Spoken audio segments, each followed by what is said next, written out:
আপনি আজকে যে কেসটা এখানে উপস্থাপন করতে যাচ্ছেন সেটা এটা একটা মামলাধীন কেস আমি যতদূর জানি, এবং আপনার যে গল্পটা সেখানে যে যাকে নিয়ে বিষয়গুলো আসবে তিনিও আপনার নামে মামলা করেছেন, আপনিও তার নামে মামলা করেছেন। আমি কি ভুল বলেছি?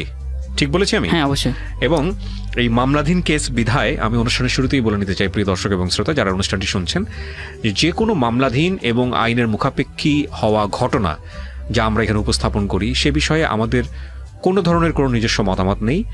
এ বিষয়ে আদালতের সিদ্ধান্তই চূড়ান্ত সিদ্ধান্ত, এবং এখানে যেহেতু একপাক্ষিক বক্তব্য উপস্থাপিত হবে, যেহেতু উনি যার নামে মামলা করেছেন তার এখানে বক্তব্য দেওয়ার সুযোগ নেই বা তাকে আমরা কানেক্ট করছি না, সুতরাং আমরা যিনি গল্প বলছেন তার পরিচয় সহ যাকে নিয়ে বলা হবে তার সমস্ত পরিচয় আমরা এখানে গোপন রাখব এবং এমনভাবে উপস্থাপন করব যাতে করে ব্যক্তি ইমেজের কোনো রকম ইম্প্যাক্ট এই গল্পের মাধ্যমে তৈরি না হয়। ওকে, তো হলাদার ভাই শুরু করেন যেখান থেকে বলার আছে, যেভাবে বলতে চান। ছোটবেলা থেকে প্রথম থেকে বলতে চাই, আমার ছোটবেলা থেকে। তো ছোটবেলা থেকে আমি খুবই দুষ্ট ছিলাম। তো দুষ্টটা কিরকম ছিলাম যে আমি না লেখাপড়া দিকটা খুব কাছে ছিলাম, লেখাপড়া খুব করতে চাইতাম না। বাবা কি করতো? বাবা ঢাকায় থাকতো। আচ্ছা আচ্ছা। বাবা আর আম্মা ঢাকা থাকতো, আর সাথে 2 ভাই থাকতো। তার মধ্যে টোটাল মানে 5 ভাই 2 বোন, টোটাল আমরা 7 ভাই বোন। আচ্ছা। তাই আমরা 3 ভাই 2 বোন থাকতাম দেশে। বাবা ঢাকায় থাকতো? ঢাকায় কি কাজ করতো? ঢাকায় সে একটা রডে করে লেবার ছিল। ঢাকায় সে শ্রমিকের কাজ? শ্রমিকের কাজ করতো। আপনি কি সবার বড় ছিলেন ভাই বোন? না না, আমি ছিলাম ভাইগুলোর মধ্যে আমার 4 নম্বরে। লেখাপড়া করতেন না তেমন? না, লেখাপড়া করতাম না। ছোটকাল থেকে আমি খুবই দুষ্ট ছিলাম, তো লেখাপড়া আমার মাথায় ঢুকতোই না। কিরকম, যেহেতু আমার ফ্যামিলি খুব একটা গরিব ছিল, তো এরকম অবস্থা আমি আমার দাদা দাদির কাছে বড় হইতাম, বড় ছিলাম ওইখানে বড় হইতাম। তো দেখা গেছে গিয়া যে তারা শুধু আমার লেখাপড়া খুবই দিত, কিন্তু আমার মাথায় ঢুকতো না। বাস আমি শুধু আমার মতো চলতাম বা আমি আমার মতোগুলো করতাম। তো সব দুষ্টুমি করে থাকতাম। তো এই সময় একটা সময় কি দেখা গেল গিয়া যে আমার একটা ভাই আপনার ও একটা ব্যাংকে আপনার একটা ব্যাংকের পিয়ন হিসেবে একটা চাকরি নেয়। তো পিয়ন হিসেবে চাকরি নেওয়ার পরে ও আপনার ওখান থেকে কিছুদিন চাকরি করার পরে ওটা চাকরি ছাড়িয়ে দেয়। ছাড়িয়ে দেওয়ার পরে ওটা গার্মেন্টসে ঢোকে। তো গার্মেন্টসে ঢোকার পরে ওখান থেকে ও কী করলো, ওখান থেকে ও গার্মেন্টস মালিক করে বললো যে কিছুদিন ডিউটি করার পরেই বললো যে আমি তোমার বাইরে নিয়ে যাবো। হ্যাঁ, তখন ও বাইরে চলে যায়। তো বাইরে চলে যাওয়ার পরে ওখানে বাইরে যাওয়ার পরে আমার শুধু মাত্র 20,000 টাকা দিয়া খরচ দিয়ে আমার কাপড় চুল কেনাকাটা করে দিই, এরকম মাধ্যমে আমি পাঠাই। কাকে পাঠান? পাঠাই আমার ভাইকে। আমার হ্যাঁ। আচ্ছা, যখন আপনার ভাই দেশের বাইরে যাচ্ছে তখন আপনার বয়স কত বা কিসে পড়ছেন আপনি? তখন আমি লেখাপড়া করি না। লেখাপড়া করেন না? তখন আনুমানিক বয়স তখন আপনার? তখন মানে আমার বয়স আপনি প্রায় 10 বছরের মতো। আপনি লেখাপড়া তখন কি মানে ছেড়ে দিয়েছেন? হ্যাঁ, টোটাল আমি লেখাপড়া ছোটকাল থেকেই ছেড়ে দিয়েছি, লেখাপড়া টোটাল করি না। করেন না? এতে আপনার ফ্যামিলি কিছু বলতো না? ফ্যামিলি খুব আমার চাপ দিত, কিন্তু আমি করতাম না। শুধু আমি ছোটকাল থেকে খুব দুষ্ট ছিলাম। ফ্যামিলি চাপ দিত কিন্তু আপনি লেখাপড়া করতেন না? কারণ আমি আমার শুধু যেমন স্কুলে যাইতাম, কিন্তু গিয়ে কি করতাম, আমি বই রেখে আমি চলে যাইতাম কোথাও। বই রেখে চলে যাইতাম, যখন স্কুল ছুটি হইতো ওই সময় আমি সবার সাথে চলে আসতাম বাড়িতে। তো এরকম করতাম। এরকম করতে করতে আমার বাড়িতে বিদেশ চলে গেল। তো বিদেশ যাওয়ার পরে আপনার আমার ওই ভাই বললো কি আমার আব্বুরে যে এখন তো যাই হোক সবাই আমরা আমি একটা ভালো পর্যায়ে আসছি, ঠিক আছে, বা আমি ভালো কিছু টাকা ইনকাম করতে আসি, তাই তোমরা সবাই দেশে চলে যাও। দেশে গিয়ে যেহেতু আমাদের জমিটমি আছে, তাই জমিটমি চাষ করতে পারো বা কিছু, ঠিক আছে। তো এরকম আমার ভাই বললো। তো ভাই কিছু টাকাও দিল। আমার আব্বা আমার আম্মা সবাই আমার এই জায়গায় সাইডরা সবাই আমরা ঢাকা ছেড়ে চলে গেলে দেশে চলে যাই। তো দেশে যাওয়ার পরই আমার বললো কি যে তুই আব্বার সাথে থাকবি বা আব্বার সাথে কাজ টাজ করবি, তো তুই লেখাপড়া করিস না, ঠিক আছে। হ্যাঁ, আমি বলছি আমি করবো। তখন আব্বারে কী করলো, আমাদের বরিশাল অঞ্চল দেশে, কারণ দেশে তো আপনার মহিষ বা পানির দেশ বেশি, তো আব্বার 2টা মহিষ কিনে দেয় আমার ভাই। হ্যাঁ, মহিষ কিনে দেয়, আব্বা জমি চাষ করে আমি আব্বার সাথে থাকি। থাকার পরে কারণ সময় ছোটোকাল থেকে আমি একটা ছিল কীরকম যে আমি খুব খাওয়ানটা পছন্দ করতাম, বাস আমি এতটাই খাইতাম, হ্যাঁ প্রচুর খাইতাম। এটা ছিল আমার একটা, আমি ছোটোকাল থেকে খুব খাওয়ান পছন্দ করতাম। তো আমার না এরকম বাবার সাথে কাজ টাজ করতাম বা কিছু এরকম, আমার ফ্যামিলি কোনো টাকা দিত না, ঠিক আছে। যেমন একটা ব্যক্তিগত নিজের চলা খরচা আছে না বা কিছু এরকম একটা কোনো টাকা দিত না আমার ফ্যামিলি। তো না দেন কী করতাম, আমি খুবই ছোটোকাল থেকে কী করলাম যে আমি আমার একটা হুবুতে ভাই আছে বাড়িতে, নাম ছিল শামীম। হ্যাঁ, তো আমি ওর কাছ থেকে শুধু ওর কাছে থাকতাম, ওর কাছে। তাই ও কী করতো, আপনার ওই বিভিন্ন রকমের ও ঘর থেকে কিছু কিছু জিনিসটা ও হয়তো মানে চুরি করতো, ঠিক আছে। তো ওর সাথে থাকার পর আমি ওইটা শিখতাম। ওইটা আমি শেখার পর থেকে তখন চিন্তা করলাম না, শামীম ভাই এটা করতে পারবো, আমি শামীম ভাইয়ের সাথে থাকি, অবশ্যই আমি চুরি শিখবো। বাস অবশ্যই আমি আমার ফ্যামিলি থেকে চুরি করা শুরু করি। মানে কীরকম যেহেতু চুরি করি, যেরকম আপনার দান, যেরকম মানে ফ্যামিলি ব্যক্তিগত যেমন চাউল, আমি সব চুরি করতাম ছোটোকাল থেকে। তাই চুরি করার পর আমি নিয়ে দোকানে বিক্রি করতাম। দোকানে বিক্রি করলে আমার কিছু টাকা আসতো, তো ওই টাকা দিয়ে আমি কী করতাম, আমি সবসময়ের জন্য বাজি ধরতাম। কীরকম বাজি, যেমন আমরা কোনো অনেকগুলো ফ্রেন্ড আছে, ওদের সাথে শুধু কেক বাজি ধরতাম। যেহেতু আমার ওই আপনার আগে একটা কেক ছিল রিন কেক, মাত্র আপনার 12টা ডজন ছিল, হ্যাঁ না 6টা ডজন ছিল, ঠিক আছে। 6 ডজন। যাই হোক ওইরকম আমি ওইগুলো খাইতাম, প্রতিদিন খাইতাম, যে তোমার কোনো ভাতের কোনো রুচি ছিল না, সবসময় ওইটি আমি খাইতাম। তো এরকম দেখা গেছে, এরকম করতে করতে আমার প্রতি মাস সপ্তাহে আসে দোকানে প্রায় আমার 300-400 টাকা বিল আসে দোকানে, বাকি বিল। তখন আমি টাকা কোথা থেকে দিতাম, বাস আমার ফ্যামিলি দিত না, তারপর তুই ছোটো টাকা দিয়ে কী করবি, বাস এরকম কিছু বলতো। যাই হোক আমি ওইদিকে করতে করতে এরকম কিছু করলাম। তো করার পর হঠাৎ সময় একটা সময় দেখা গেল কি যে এরকম তো আমি চুরি করি বা এরকম কিছু করি, বা তখন না নিজেকে ব্যক্তি খারাপ লাগে বিষয়টা বা কিছু। তখন আমার একটা বেয়াই ছিল, ওর নাম ছিল আবদুল্লাহ, তো ঢাকায় থাকতো। তো একদিন ও বাড়িতে গেছে, তো ওর সাথে আমার বাজার বই ওর সাথে আমার দেখা হয়। দেখার পর বলি যে আবদুল্লাহ তুই কই থাইস, তো কই যে সুমন আমি তো ঢাকায় থাকি, হ্যাঁ আমি তো ঢাকায় থাকি, তুই কি আমার সাথে ঢাকায় যাবি? আমি কই ঢাকায় তুই কী করিস? কইতেছে যে ঢাকায় আমি একটা কারখানায় জব করি, তো ওখানে আমার 2500 টাকা বেতন দেয়, ঠিক আছে, খাওয়াইলে 2500 টাকা বেতন দেয়। আর ওটা ছিল আপনার মানে পরীক্ষিত না কোড ফাইল আর আপনার হার্ডবোর্ড ওটি বানাইতো। তুই কি আমার সাথে যাবি কিনা? আমি বলি ঠিক আছে, আমি একটু বাড়ি আলাপ করে দেখি। আমি বাড়িতে বললাম, আমার বাইরেও বললাম, না হ্যাঁ কইছিস তুই ঢাকাতে কী করবি বা হ্যাঁ ঢাকা যাওয়ার দরকার নাই। তখন এটা যখন বললো, তখন আমি কী করলাম যে না আমার ঢাকা যাইতেই হইবে। তখন আমি কী করলাম, আমি আমার কাছে কিছু চুরিমুড়ি করে যাই 500 টাকা জমাইলাম। তো 500 টাকা জমাই টাকাটা আমার কাছে রাখলাম। রাখার পরে আমি কী করলাম, আমি একটা প্লাস্টিকের বাজারের ব্যাগে আমার কাপড় চুপড় যা ছিল সব কিছু নিয়ে গুছাই আমি বাড়ি থেকে পালাইয়া আবদুল্লার সাথে ঢাকা চলে আসি, আবদুল্লার সাথে। তো আসার পরে ঢাকা আসি, তো আসার পরে আবদুল্লাহ আমার সাথে ওইটা জব দিয়ে দেয়, হ্যাঁ আবদুল্লার সাথে জবটা করি। তো করার পর ওখানে আমার বেতন ধরে 1200 টাকা। কিসের জব ছিল এটা? জব ছিল আপনার একটা প্লাস্টিক কোম্পানিতে, আপনার পোলাপানে পরীক্ষিত না কোড ফাইল বানানো। তো ওখানে আমি আমার বেতন ধরলো 1200 টাকা, হ্যাঁ বেসিক সেলাই 1200 টাকা। তাই যাই হোক ওখানে আমি কিছুদিন করি। তো কিছুদিন করার পরে প্রথম থেকে আবদুল্লের সাথেই আমি ঢাকায় আসার পরেই শুরু হয়। আব্দুল বলে কি সুমন চল সিনেমা দেখতে যাই, হ্যাঁ হলে। তাই ওই জায়গা থেকেই শুরু হইলো আমি শাকিব খান অপু বিশ্বাসের ভক্ত, হ্যাঁ ওই জায়গা থেকে শাকিব খান অপু বিশ্বাসের ভক্ত। শুধু আমি হলে যাইতাম, বা শুক্রবার আমি বন্ধ পাইলেই শুধু হলে। তো এরকম শুধু আবদুল্লের সাথে এরকম হলে যাইতাম, যাবতীয় এরকম কিছু করতাম। আর তখন এইরকম করতে করতে দেখা গেছে একটা সময় গিয়া যে ওখানে আমি প্রায় তো 4-5 মাস থাকার পরে আমার কিছু বেতনটাও বাড়াই দেয়। তখন আমার বেতন দিতে 2500 টাকা। 2500 টাকা বেতন দেওয়ার পরে তখন এরকম চলতে আছে। তো এরকম চলতে চলতে একটা সময় দেখা গেছে গিয়া ওই আমি আপনার বাড়িতে চলে যাই, ঠিক আছে। তো বাড়িতে যাওয়ার পরে আমার ওই ভাইটা যে ভাইটা বিদেশ গেছিলো, তো ওই ভাইটা 5 বছর শেষে ও আপনার বাংলাদেশে আসে। 5 বছর শেষে বাংলাদেশে আসার পরে তো আমি বাইরে রিসিভ করতে যাই এয়ারপোর্টে। তো এরপর রিসিভ করার পর বাইরে নিয়ে আমি দেশে চলে যাই।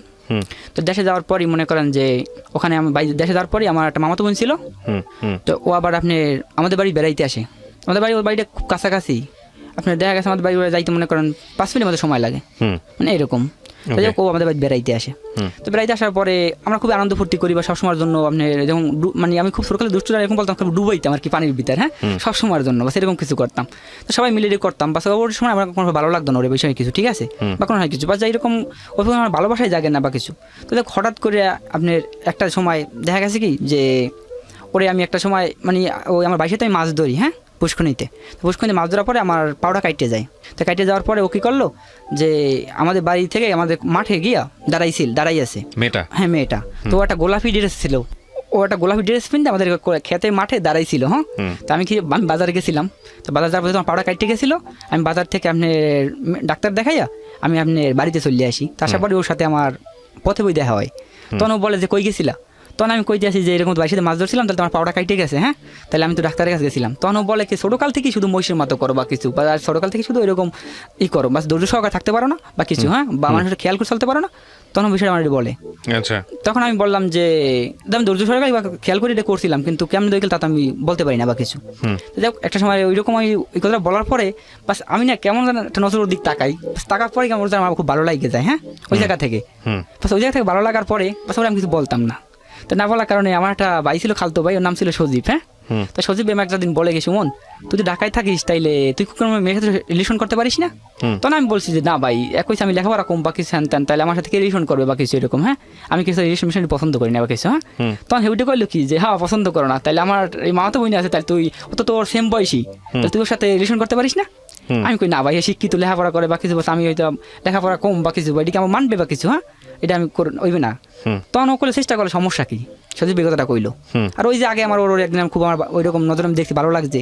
তো যাই হোক এরকম আমি ওর পিছিয়ে খুব সজীবের বললো বিষয়টা আমি খুব গাটলাম, ওর পিছিয়ে এরকম দিতাম সময় দিতাম বা কিছু এরকম। তখন ওরা আমার পাতা দিত না, বাস আমার কাছে খুব বিরক্ত মনে লাগতো। কিছু দিন মানে 3 মাস আমার পিছিয়ে ঘুরতাম শুধু, হ্যাঁ। তো শুধু খালি বলতো যে না এটা ওইবে না বা কিছু না হ্যান ত্যান, ঠিক আছে, বা নিজেকে মধ্যে বা আপন জন্য এটা কোনোদিনও ওইবে না বা কেউ মানবে না বা কিছু।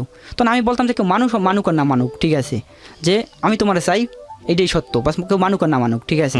যাই হোক এটা তখন ও আমাদের অনেক ফিরাল করে দিল আমার, যে না এটা হইবে না বা কিছু আমার অনেকবারই করলো। বাস আমি না খুব তখন কী করলাম, আমি একটা ছবি দেখছিলাম আপনার বাপ্পির, ছবির নাম ছিল ইনসেন্স সিপিএম। হ্যাঁ, তো আমি এরপরে মানে এতটাই সাথে ফোনের কোনো কন্ট্যাক্ট হইতো না, কিন্তু মাঝে মাঝে বাড়িতে ফোন দিতাম এর ফ্যামিলিতে, তো ওই জায়গা থেকে মাঝে মাঝে সাথে আমার কিছু ঘরে ফোন থেকে কথা হইতো। আমি খুব চেষ্টা করলাম যে ওর ভিতরে রিলেশন করুম বা কিছু, কিন্তু ও চাইতো না। তাই হোক এরকম আমি খুবই চেষ্টা করি, বা এর ভিতরে আমি ওর ছবি দেখলাম বাপ্পির ইনসেন্স সিপিএম, তো একটা সময় নিয়মিত প্রায় 4 মাস ওর পিছিয়ে ঘুরি, কিন্তু না আমার পাত্তা দিত না। আমার কাছে খুব বিরক্ত লাগতো যে এত নিজে নিজে ছোটো করি বা কিছু, এটা মেয়ের জন্য বা কিছু না, আমি আর করুম না কোনো সময়। তো যাই হোক আমি এরকম ওর আশা ছাড়িয়ে দিই, তো ওর আশা ছাড়িয়ে দেওয়ার আমি ঢাকায় চলে আসি। ঢাকায় চলে আসার পরে ওই ছবিটা দেখি, তো দেখার পরে একটা দিন ওর ফোনে কথা বলছিলাম, তো বলার পরে ওই বাপ্পি কী করে ছবিটা শেষে ওই নায়িকাটা বিদায় দিয়ে দেয়, যে বিদায় ভালোবাসা বিদায়, হ্যাঁ এরকম কিছু। তো আমি ওর বলছিলাম যে হ্যাঁ বিদায় ভালোবাসা বিদায়, আর কোনোদিন আমি তোমার ডিস্টার্ব করবো না বা কিছু। তো যাক ওর সাথে আমার 2 দিন কোনো কথা টথা হইলো না। তো না হওয়ার কারণে ও কী করলো, আপনি ওই দিনকে ছিল 14ই ফেব্রুয়ারি। হ্যাঁ, 14ই ফেব্রুয়ারি ও আমার একটা মেসেজ দিল যে তোমার মতো একটা বন্ধু আমার পাশে দরকার। হ্যাঁ, আর তাছাড়া তুমি তো অনেকবার আমার পিছিয়ে ঘুরছিলে বা কিছু, বাস এখন আমি তোমারে বুঝতে পারছি। হ্যাঁ, তো এরকম বিষয়টা বলার পরে আমি ওর মেসেজটা পাওয়ার পরে আমি ওরে ফোন দিই। তো ফোনটা দেওয়ার পরে ও বলে যে ফোন তো বেশি কথা কওয়া যাবে না বা কিছু, তো ঘরের ফোন তুমি তো জানোই, আর ফোন তো হয়তো বেশি কথা কইলে হয়তো মায়ের রাগ করবে বা কিছু, আর এরকম তুমি ফোন দাও বা এরকম সবাই জানে হয়তো খারাপ ওই বিষয়টা, তাহলে তুমি এরকম হয়তো 2-5 মিনিট কথা কওয়া বা কিছু। তো এরকম হয়তো তার সাথে প্রায় এরকম 2-5 মিনিট কথা কইতাম। তো কথা করার পরে আমি তার একটা সময় বললাম যে আমি তোমার একটা ফোন কিনে দিই। হ্যাঁ, তখন বললো যে না আমি ফোন চালাইতে পারবো না। তখন আমি বললাম না তুমি একটা ফোন আমি তোমাকে কিনে দিই, চালাতে পারো কিনা। তখন বল হ্যাঁ আমার একটা ফোন কিনতে আমি পারুম চালাইতে। যাই হোক তারপরে আমি একটা ফোন কিনে দিলাম 1450 টাকা দিয়ে। তো 1450 টাকা দিয়ে ফোনটা কিনে দেওয়ার পরে তার ফোনটা নিয়ে আমি বাড়িতে যাই।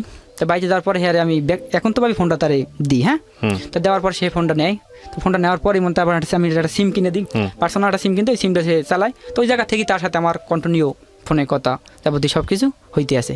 তো যাই হোক এরকম ওই একটা সময় দেখা গেছে গিয়া যে প্রায় আমাদের প্রায় 1.5 বছরের মতো সম্পর্ক হয়ে যায় বা কিছু। আর আমি পরে আমি ঢাকা চলে আসি। তো ঢাকা থাকাকালে আমি শুধু রাত্রিরে যে সময় আমি এর সাথে কথা করার আগ্রহ থাকতো, আমি যদি চাইতাম যে রাত্রে কথা কম বা কিছু কিন্তু কথা কইতে পারতাম। তার সব একটা কথা ছিল যে রাত্রি যদি কথা কও বাস তুমি কবা, একা কবা, আমি শুনবো। হ্যাঁ, আমি কোনো কথা উত্তর দিতে পারবো না, ঠিক আছে, কিন্তু আমি কিছু সময় সাউন্ড করতে পারবো যে আমি তোমার লাইনটা কাটি নাই, আমি লাইনে আসি, বা সেটা ছিল এর কথা। যাই হোক আমি কি করলাম এইরকম শুধু প্রায় 1 বছরের মতো শুধু এর সাথে একা কথা কইতাম। আচ্ছা, আর শুধু হতো রাত্রিরে, বাস কিছু কইতে পারতো না, হয়তো সময়তে কাজ করে দিত যে আমি লাইনটা কাটি না, আমি কিন্তু লাইনে আসি, বাস এটুকু আমার বুঝাইতো। তো এরকম করতে করতে ঠিক একটা সময় আমার মানসিক সমস্যা হয়ে যায়, কিরকম যে আমি যদি একাও থাকি বা হয়তো একাও আডি, সবসময় আমি একা কথা কই। আচ্ছা, বাস আমার এটা ওই বিচারে এরকম একটা কাজ করে। তো এরকম করতে করতে বাস কিছুদিন পরে আবার গ্যাপ দিলাম যে না এরকম যদি আমি একটা মানসিক সমস্যা হয়ে যায় বাকি বাস ওইসি বিষয়টা পুরো। তাই এরকম আমি এরকম রাত্রির কথা বাদ দিয়ে দিই, দিনে কথা কই। তারপরে এরকম প্রায় 2 বছর রিলেশন আমাদের চলতে আছে। চলাকালে একটা সময় কী হইলো যে আমি বললাম যে, বা এও বললো যে যেহেতু আমরা তো রিলেশন করতে আছি বা কিছু, তো একটা সময় তাহলে তো আমরা দেখা করতে পারি বা কিছু, আমার বিষয়টা বললো। তাই আমি বলি ঠিক আছে, তাহলে তুমি কীরকম দেখা করতে চাও বা কিছু। আর এ কইছে না দিনে তো হয়তো আমি তোমার সাথে দেখা করতে পারবো না, কারণ তো দিনে দেখা করলে বা কোথাও ঘুরতে গেলে হয়তো মানুষে মাইন্ড করবে, বা তো এলাকা সবাই তুমি এলাকার ছিল আমি এলাকার মেয়ে, বা সবাই এটা অন্যরকম কিছু ভাববে বা কিছু, ঠিক আছে, তাহলে একটা কাজ করো। আর এমন সময় দেখা গেছে কি যে সময় আমি যখন বাড়ি চলে যাইতাম, বাড়ি চলে যাওয়ার পর এই সময় আপনি তো কোচিনে যাইতো বা স্কুলে যাইতো, কিছু সময় পিছ আমি আটতাম। তার সময় আমার বলতো গিয়ে যে এরকম তো আমার পিছ আডো, হয়তো মানুষে মাইন্ড করে বা কিছু, একটা সময় কাজ করো, তুমি হয়তো স্কুলে যাও না, আমার কিছু বই বাক করে নাও, তুমিও নাও আমিও নেই, যেহেতু মানুষে জানে সবাই, মানে হয়তো অবশ্যই জানবে সবাই যে তুমি আমি একসাথেই স্কুলে যাই বা কিছু। তো যাই হোক এটা খুব আমার ভালো লাগে বা কিছু যাবতীয় সব কিছু এরকম করতে। তার সময় কী হয় আমি এর সাথে দেখা করি আপনি রাত্রিরে। হ্যাঁ, রাত্রিরে আমরা সময় দেখা করি। তো দেখা করার সময় আপনি এটা আমি বলতাম যে তুমি ঘুমাইও না, হ্যাঁ তুমি হজাক থাইকো। তাই বল তুমি আবার কয়টা বাজে আর তুমি কই থাকবা বা কিছু। তখন আমি কী করতাম, আমি তোমার দাদুর কাছে ঘুমাইতাম। দাদুর কাছে ঘুমার পরে আমি দেখা গেছে কি যে একটা সময় আমার মায়ের বললাম যে মা আমি দাদুর ধরে ঘুমাবো না। তখন মায়ের বলে কেন তো দাদুর কে ঘুমাবি না, ঠিক আছে, আমি কইতেছি না আমি দাদুর ধরে ঘুমাবো না, ঠিক আছে, দাদু যেহেতু মুরব্বী মানুষ, এই পান খায় বা হয়তো কাছাকাছি করে বা আমার না ঘুমের ইষ্টে পায়, আমি এর কাছে ঘুমাবো না, তাহলে তুই কই ঘুমাবি। আমি কইছি আমার ওই যে এটা আগে তো বলছি আমার স্বাস্থ্য ভাই হবতো ভাই আছে শামীম ভাই, আমি এর কাছে গিয়ে ঘুমাবো। মায়ের কথা ঠিক আছে তোর যেন ভালো তুই হেন যা, তুই যে ঘুমা। তো আমি কী করলাম স্বামীর কাছে গিয়ে ঘুমাইলাম। আর বিষয়টা আমি স্বামীর সাথে খুব ক্লোজ ছিলাম সবসময় ছোটোকাল থেকেই, বাস এখনও। তো স্বামীর সাথে আমি বিষয়টা শেয়ার করলাম, আর স্বামীর কাছে কোনো সমস্যাই না, তুই চালাই যে আমি তোর পিছিয়ে আসি, বাস এই কথা স্বামী আমার বলে। তো স্বামীর কাছে আমি শোয়ার পর স্বামী আমার বললো তুই কটা বাজে যাবি রাত্রিরে, বললাম যে আমি তো 2টার দিকে যাবো ওর সাথে দেখা করতে। তখন কয় ঠিক আছে তুই যা আমি তোর উঠেই দেবো, বাস আমি তোর আগাই দেবো, এটা স্বামী ভাই বলে। তো যাই হোক বলার পরে আমি স্বামী ভাই ও আমার আগাইটা দিল, তাই আমি ওর সাথে দেখা করতে যাই। তো দেখাটা করার শেষে আমি কী করলাম, দেখাটা করে আমি আসি বাড়িতে। তো বাড়িতে এসে আমি আবার শামীম ভাই দরজা খুললো, দরজা খুলে স্বামীর কাছে ঘুমাই গেলাম, বাস বিষয়টা কেউ জানতো না বা কিছু। বাস এইরকম তার সাথে প্রায় সময় কন্টিনিউ আমি হয়তো রাত্রির সাথে দেখা করতে যাইতাম। তো একটা সময় কী হলো যে এরকম কিছু কিছু এলাকা সবাই টুকিটাকি একটু সান পাওয়ার পরে তো আমার বাড়ি থেকে না কেমন আমার বলতে স্বামীর কাছে ঘুমাইতে পারবি না, সারাদিন ঘুমায় রাত্রি উঠে কই এরকম চলে যাবে কিছু। তাই হোক এরকম কিছু করতে হয়, স্বামী গেছে, আমি আর আমার ফ্যামিলি ঘুমাই দিল না। তো না দাঁড়ানো কী করলো, তাই আমি আমার দাদুরা এরকম ঘুমাইলাম। তো এরকম ঘুমাইতে ঘুমাইতে একটা সময় আমার দুলাভাই আর আমার আফু থাকতো একটা রুমের ভিতরে। হ্যাঁ, তো থাকার পর পার্সোনাল রুম ছিল তাদের। থাকার পরে আমার আফু আর আমার দুলাভাই চলে যায় তাদের বাড়িতে, শ্বশুর বাড়ি চলে যায় আমার আফু। তো শ্বশুর চলে যাওয়ার পর আমি মারি কিনা করলাম যে মা তাহলে আমি আজকে আবার ওই যে ইতে ঘুমামো, ওই যে আফুর রুমটায় ঘুমামো। হ্যাঁ, আমি দাদা ঘুমাইছিলাম, তো আফু নাই, আফু কতদিন আছে তার কোনো ঠিক নাই। তো আফু আসলে আমি হয়তো আমি আবার দাদুর কাছে ঘুমামো। তো আমার কথা ঠিক আছে তুই ঘুমা, হ্যাঁ সমস্যা নাই। তো আমি কী করলাম, আমি গিয়ে আফুর রুমে ঘুমাইলাম। তা আফুর রুমে ঘুমাবার আগে আমি একটা সিদ্ধান্ত করলাম যে আমি তো আফুর রুমে ঘুমাইতে পারি, অবশ্যই আমার আফুর রুম থেকে নাইমে যাইতে পারবো রাত্রি ওর কাছে। বা সেরকম একটা সিস্টেম কীরকম করি যে আমাদের ঘরের কাঠের বেড়া ছিল। তো আমি কী করলাম, বিকেল 5টার দিকে আমাদের দেখলাম আমার ঘরে কেউ নাই। তো আমি কী করলাম, সাপল দিয়া একটা কাঠের বেড়া এই ছুটোই রাখলাম যে আমি বেড়া দিয়ে নামে যাবো। একটা সময় দেখা গেছে কি আমি আবার এই আইসিয়া বেড়া দিয়ে রাখবো, মানে কেউ বুঝতে পারবে না বিষয়টা। আচ্ছা, তো ওই দিন কি আমি আপনার এই বেড়াটা এরকম ছুটাইয়া চলে যাই। তো চলে যাওয়ার পরে এর নামার কথা ছিল, কিন্তু আপনি ঘর থেকে না বাইরে নামে নাই। হ্যাঁ, তো না নামানোর কারণে এরকম ফোন দিলাম কয়েকবার, তাই বলছে যে একটু দাঁড়া আমি লেট হইবে না মনে, ঠিক আছে এই বিষয়ে বলে। তো হঠাৎ করে আমাদের পাশের বাড়ির একটা লোক, তোর কাজটা ছিল কীরকম যে ও শুধু আপনি চুরি করে বেড়াইতো, বা সেখানে ছিল ওর কাজ, ও শুধু চুরি করতো। আর কীরকম চুরিটা করতো, যে ঘরেই চুরি করতো ওই ঘরটা আগে টার্গেট করতো। হ্যাঁ, কীরকম টার্গেট করতো, যে ঘরটা হয়তো সন্ধ্যা 8টা 7:30টার দিকে চলে যাইতো, চলে যাওয়ার পরে ঘন্টা ওই ঘরটা থাকতো, থাকার পর হয়তো কী করতো রাত্র 3-4 বাজে ঘরটাও চুরি করতো, বা সেটা ছিল ওর কাজ।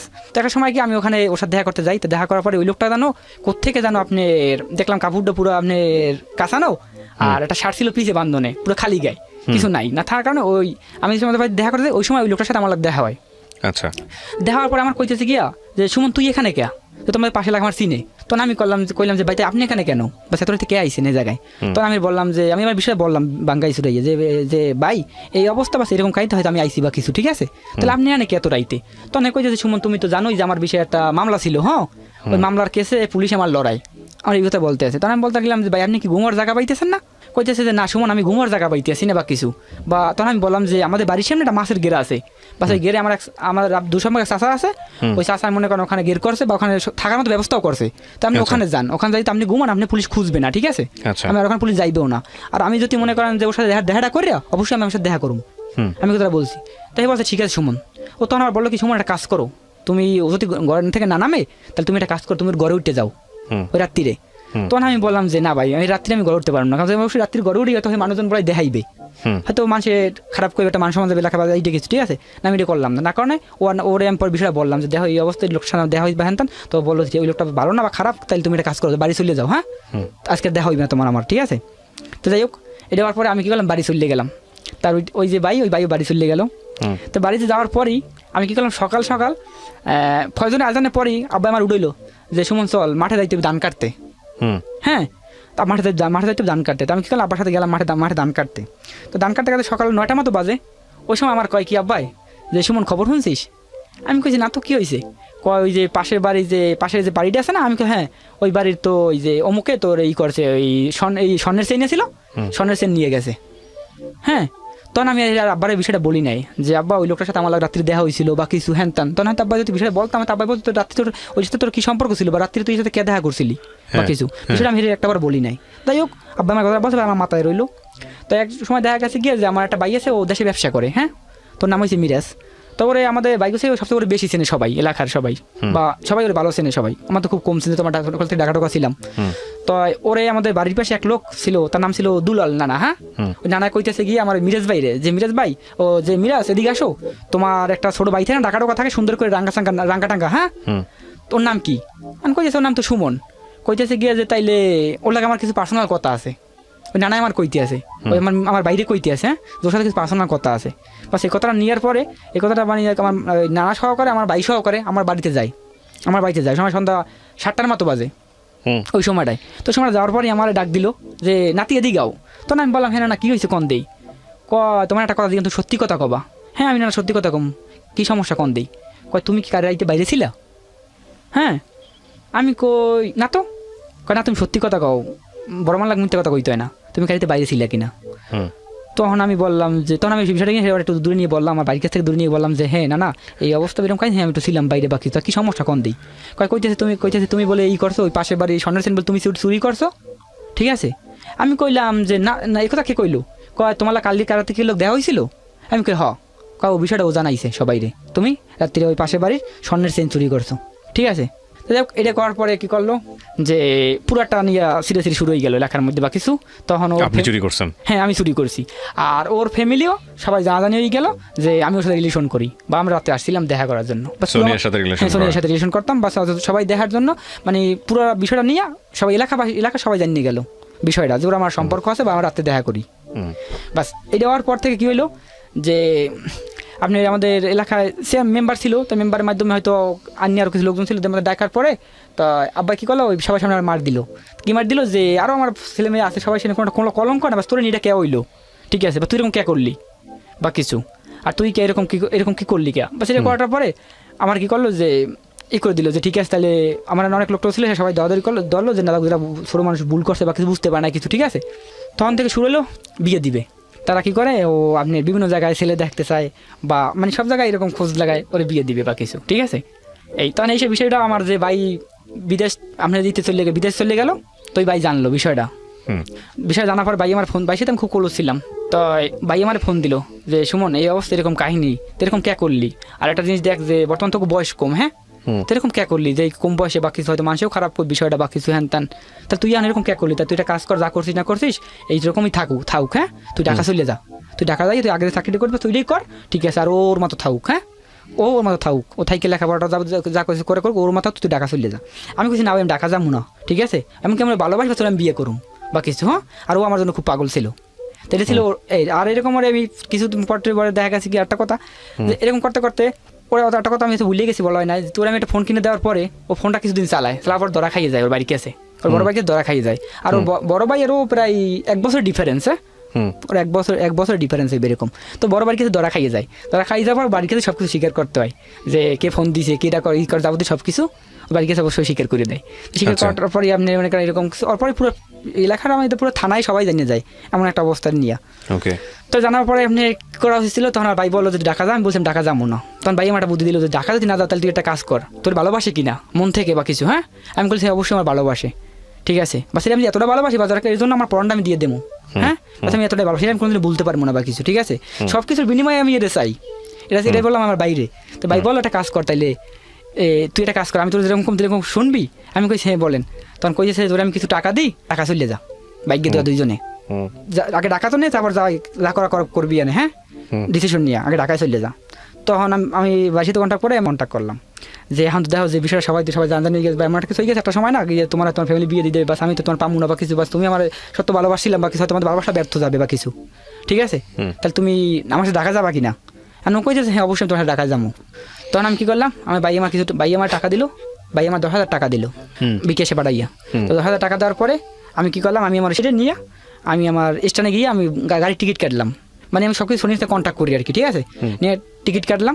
তো টিকিট কাটার পরে ভাই বললো কি সুমন তাহলে তুই একটা কাজ করিস, তো ইতে থাকিস, তো বাবির কাছে থাকিস, হ্যাঁ, রাত্রিরে, তো বাবির কাছে থাকার পর বাবি সব কিছু শিখেই দিবে না, ঠিক আছে, বা কিছু কেমন যাবি বা কিছু প্ল্যানটা করবে সব কিছু কই দিবে না, ঠিক আছে। তখন আমি রাত্রে যাই, আমি সকালে বাবির কাছে যাই, টিকিট মিকিট যাবতীয় সব কিছু করিয়া আগেই মানে পরের দিন আমাদের গাড়ি ছিল, তাই ঠিক আছে, তখন বাবিকে বাবি বললো সুমন এই অবস্থা সেরকম কাহিনী করবা, নতুন একটা সিম নিবা, ঠিক আছে, ওই সিমের নাম্বার শুধু তোমার বাইয়ের আমি জানবে আর কেউ জানবে না, ঠিক আছে, আর ওরা তুমি কীভাবে কী করবা মানে সব কিছু আমার বুঝেই দিল, পরে এইভাবে ম্যানেজ করবা বা কিছু। তখন আমি টিকিট সব কিছু নিয়েই ফোন দিলাম যে আজকে আমি টিকিট নিয়ে এলাম, তাহলে আমাদের সকাল 9টায় আমার গাড়ি, ঠিক আছে, সকাল 9টায় আমার সাথে যাইতে হইবে। তখন বাবি বলে কি সুমন একটা কথা আমি তোমার বলি যে সোনিয়া তোমার সাথে শিওর যাইবে কিনা, তোমার নাম্বারটা দাও, আমি একটু যাচাই করি বা কিছু।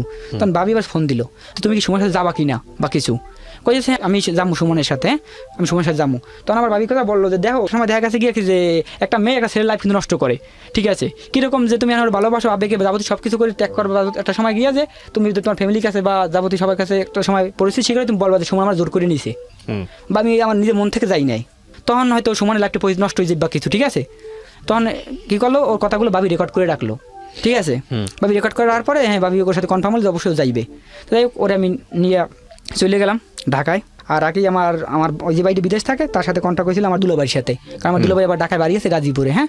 তখন বলছিল যে ওই বাইরে বলছিল আমার দুলাবাড়ির নাম আমার সুমন ছিল, হ্যাঁ, যে সুমন ভাই তাহলে সুমন তো ঢাকায় আসছে সোনিয়ার নিয়ে, তাহলে একটা কাজ করেন, আমার যে বইন আছে না আমার বইনে আপনি বাড়ি পাঠাই দেন, ঠিক আছে, কারণ আমি যদি আমার বই যদি এখানে থাকে সুমন কোনো সময় না বিয়েটা করতে পারবে না। তখন আপনার বয়স কত? তখন আমার বয়স ছিল আপনি মনে করেন যে প্রায় 15-16 বছর মতো ছিল এরকম। সে প্রায় 1 বছর ছোট ছিল। মানে সবাই দুজনেই আপনারা নাবালক? হ্যাঁ হ্যাঁ, প্রায় সেম, প্রায় একটা মানে দুজনের সেম বয়সী, কিন্তু হ্যাঁ এরকম। তো যাই হোক আমরা ঢাকায় আসি। তো ও সময় ও পরে কি, তো ও সময় আমি ক্লাস 8-এ পড়তেছি। যাই হোক এরকম আমরা ঢাকা চলে আসি দুজনে।